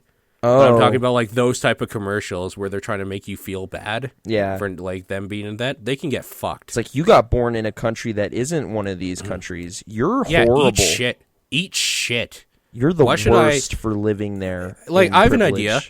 Why don't you fucking get a job if you want $1 a day? Okay.